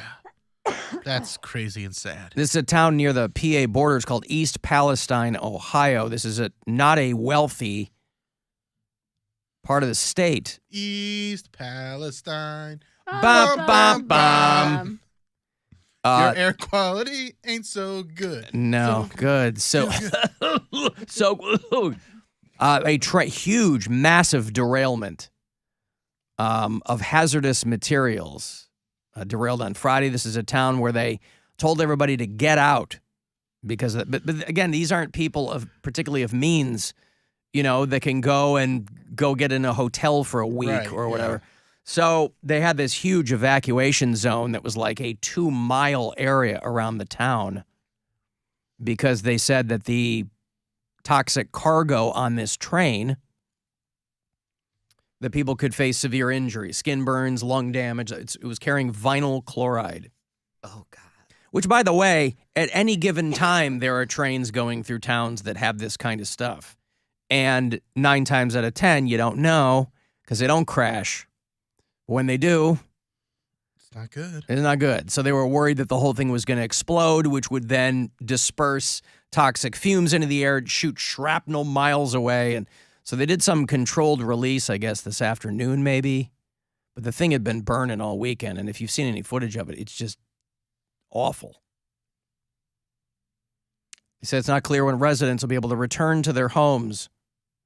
The cars derailed on Friday. So they said there's a high probability of toxic gas release in and around East Palestine, which, again, if you live there, sucks. Because even when you get to move back, when they go, everything's fine, they measure the air quality or whatever. But imagine if the water supply gets contaminated. If they go, the air quality's okay. I mean, obviously they check the water too, but you get the EPA out there. So a huge derailment. East Palestine is not a big town. It's about 5,000 people. But it's right on the PA border. And so, obviously, people who live in Pittsburgh and places like that are nervous, too, to be potentially downwind. But they told a lot of the people there in East Palestine that they should leave. Told most of them. And they had telling them that for years. They had about 500 people, as you will, who said, I ain't leaving. It's all false flag. I don't know if that's what they said, but you're going to have people that don't want to leave. Hey, Mr. Cox. This is Pete from Pittsburgh. Question for you guys. Have you ever heard of a jitney driver? I recently started driving with Lyft and asked a customer, do you remember jitney drivers? Someone that drive you around town for $5. Or across the state for the same price. I miss those days. Hate the show. Keep up the mediocre work. Did you guys have jitneys here? I've never heard of that. When I lived in New York, I would use them from time to time. I only learned about them when I moved to Pennsylvania. That there were people, it was basically a precursor to ride shares. Yeah. They were like unofficial ride shares. It'd be like a guy in a car, somebody'd have a number, and he'd have like a license or something, and you'd be like, hey. That's how I'd get to the airport when I lived in give me $10 New York, because it was the cheapest way to get there, and you just kind of had to know somebody. Yes. And there was a bunch of comics that lived in this one neighborhood, and they go, okay, call this number and set up a ride, and you can get picked up and like taken to the drug airport. deal. I mean, yeah, I got a guy. It's just word of mouth. Yeah. Before you had apps on your phone. So it worked. Right. It was way cheaper because this is 15 years ago, but it still cost $40 to get to the airport back then. Yeah, they're not super uncommon, but I associate them, like he said, he's in Pittsburgh. I associate them with Pittsburgh. There was a famous playwright or an author or something in Pittsburgh, August Wilson. He wrote this play called Jitney, and that was where a lot of people. But I think when I was in Seattle, they had them too. But I had never heard of them here, and I'd never heard of them in Illinois. But he's out there driving for Lyft now. Modern-day Jitney driver. We're talking about how the Seinfeld, that chat bot, or whoever created the AI over on the Twitch channel that was creating a Seinfeld episode that would just roll and they would just fill it up with AI dialogue, whatever, was taken down because it went the way that those things go, which is they become super racist or whatever. Somebody asked AI to predict the future of Cleveland. All right, Mayor Poundcake. All right, let's do it. Wait, what's going on? Just see We're Rob before the wondering show if tomorrow. Mayor Poundcake is in the offing here for, you got a lot to live up to. there. Cleveland is perceived to be the butthole of the world sometime, right? I think people will much prefer a pound cake over a butthole. Shades of difference. Hey, Shayna. Hi. Hi. So I was listening to the radio. You guys were talking about that train derailment Mm-hmm. Yeah. and about the contamination and everything like that. And I'm wondering if you all have ever seen that movie about the DuPont company. I think it's called The Company That Poisoned the World. And it talks about how the chemicals and things of that nature seeped into the groundwater. And basically the entire world is poisoned with this chemical that the only way that they couldn't find it in anybody's bodies was to dig up veterans from World War II and beyond. So basically we all have this chemical in our body, and the fact that this train and the chemicals and things of that nature, I mean, the repercussions of that, no one could even estimate. Yeah, there was I It remember also that sounds like people just wanted to dig up some old bodies. some people, you can't stop them from digging up corpses. They're like, come on. No, I remember the documentary you were talking about was called The Devil We Know. And then they made like a fictionalized version of it with Mark Ruffalo a couple of years ago. And so it was called Dark Waters. It was real good. I don't know that anybody saw Thank you. Those environmental movies are kind of tough for people. There was one with Krasinski and Matt Damon, and some people aren't into that stuff. But the dramatization of it was pretty intense. I liked it when it was called The Rock. The VX Gas? Yeah. With Welcome to the Rock with Sean Connery and Ed Harris. Yeah. Kind of what that movie was. Yep. But that is a damn good movie. yeah, good movie. Okay, thank you. There's Shayna in Youngstown. Actually doesn't hold up as much as you think it would. No, The Rock's pretty cheesy. It's real cheesy. Yeah. Well, it goes in and out of super serious and then real cheesy. And then it gets to a point where you're like, spoiler alert for this 30-year-old movie, when they're like, we weren't really going to release the gas. It was all kind of, we were just kidding. It's a goof. Yeah, we wanted some money, and then you said, and we're like, we're not going to really release the gas. So it's all kind of for nothing. That was Pete Connery and Cage, though. Yeah. So anyway, I want to say Pete Connery, but you don't think so? That was his renaissance, I'd say. I Yeah. wouldn't say that's his peak. His peak was... I heard Pete, and I was like, I thought Sean was in that movie. Pete I Moss? don't know who Pete Connery is, but You think I've been Medicine wrong the Man whole is more time. Pete Connery? No, I would say Pete I Connery. discovered the cure for cancer and I lost it. That one? With Elaine Bracco? I would say his peak would be more James Bond era. The 60s? Yes, that would be his peak. So everything after that was the downside of Sean Connery's career? I think his peak was a Barbara Walters interview where he said if a bitch gets out of line, you smack her. If she's that's right. I would say, Paraphrasing, of course, but I would because I mean it's a gradual decline, but he maybe had a couple peaks. all right. Well, in any Zardoz career, definitely there's wasn't a peaks peak. and valleys. That's all I'm saying. Ebbs and flows. Zardoz was not a peak. Anyway, chatbot AI predicts the future of Cleveland. And it all comes down to one thing, as you might have already anticipated, water. I'm going to read this to you as the AI kicked out the future of Cleveland. In 2050, after the devastating effects of World War III, After LeBron leaves for the 6th time. aka World War III, the world was left to pick up the pieces and rebuild. The population of many cities had decreased drastically, and people were searching for safer, more secure places to call home. Cleveland, a city known for its resilience and resourcefulness, emerged as one of the few cities that not only survived the war, but thrived in its aftermath.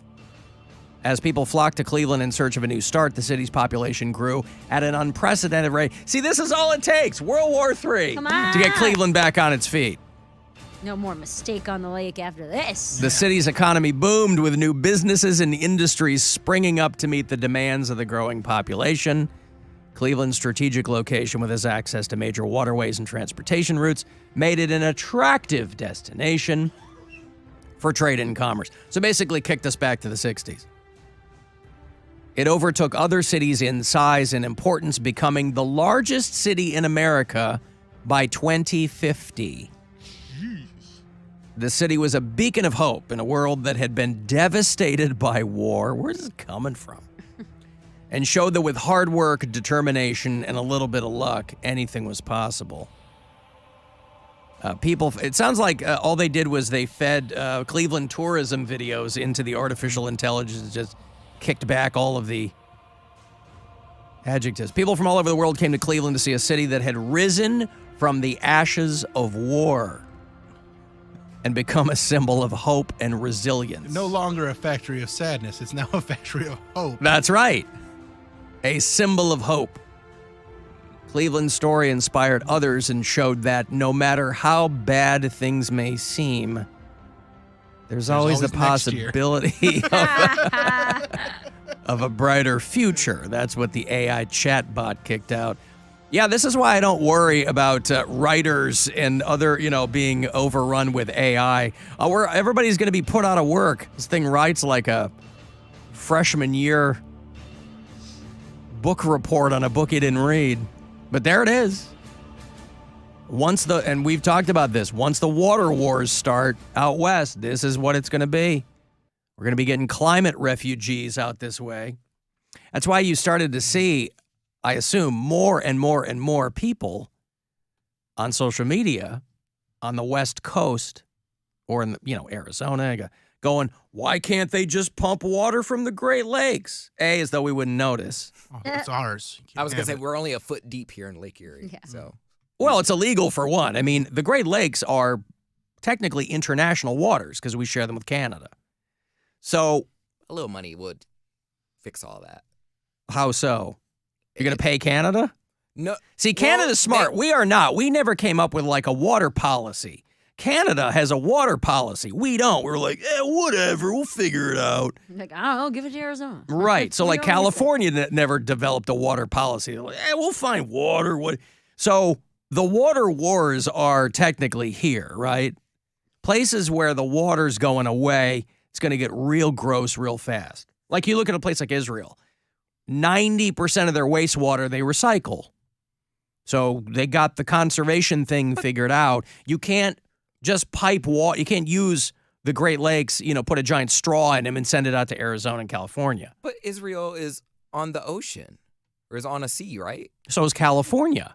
Oh. But they can't, the desalination is so prohibitively expensive for residences. Companies might be able to pay and do it, but, people aren't going to be willing to spend $400 a month on their water bill.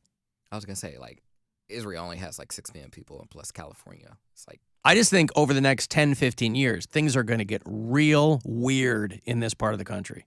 Real weird. They asked, they did something, it was in Cleveland scene, they asked Ohioans, where would you like to move if you couldn't live in Ohio? And the vast majority of them said Florida, of course, the Ohio of the South. So you just trade one whatever for another whatever. You're going to have a hell of a lot more people going the other way. So, Alan, if you couldn't pick Florida. No, you can pick Florida. I could pick Florida. Okay, well, if you couldn't pick Chicago or anywhere in Illinois, where would you go other than Ohio? I don't know. It would have to be strategic. I mean, where are you going to go? Back in the day, I would, because I love California. I love Texas. I love Colorado. Those places are all going to be. I feel like the only place cheaper than Ohio is Indiana. I feel like West Indiana's. Virginia? Well, the closest that we have to our state, if you want the same. So you're just trying to go just straight cheapest? Well, because my mom's still around here, so I want to be within driving distance. Pennsylvania might be Pittsburgh is probably more expensive. Philadelphia is definitely more expensive. So I'm thinking anywhere's driving distance if you have the time. But I don't have the time. Oh. He's busy. He is busy. I've got to take a break. If you want to get the last word in, send me a text, 35192, Cavs pregame, set for 6:30. We'll get you another $1,000, so listen for that keyword on the way. And then tip-off tonight, 7 o'clock against the Wizards in D.C. here on MMS. It's the Alan Cox Show. On our free iHeartRadio app.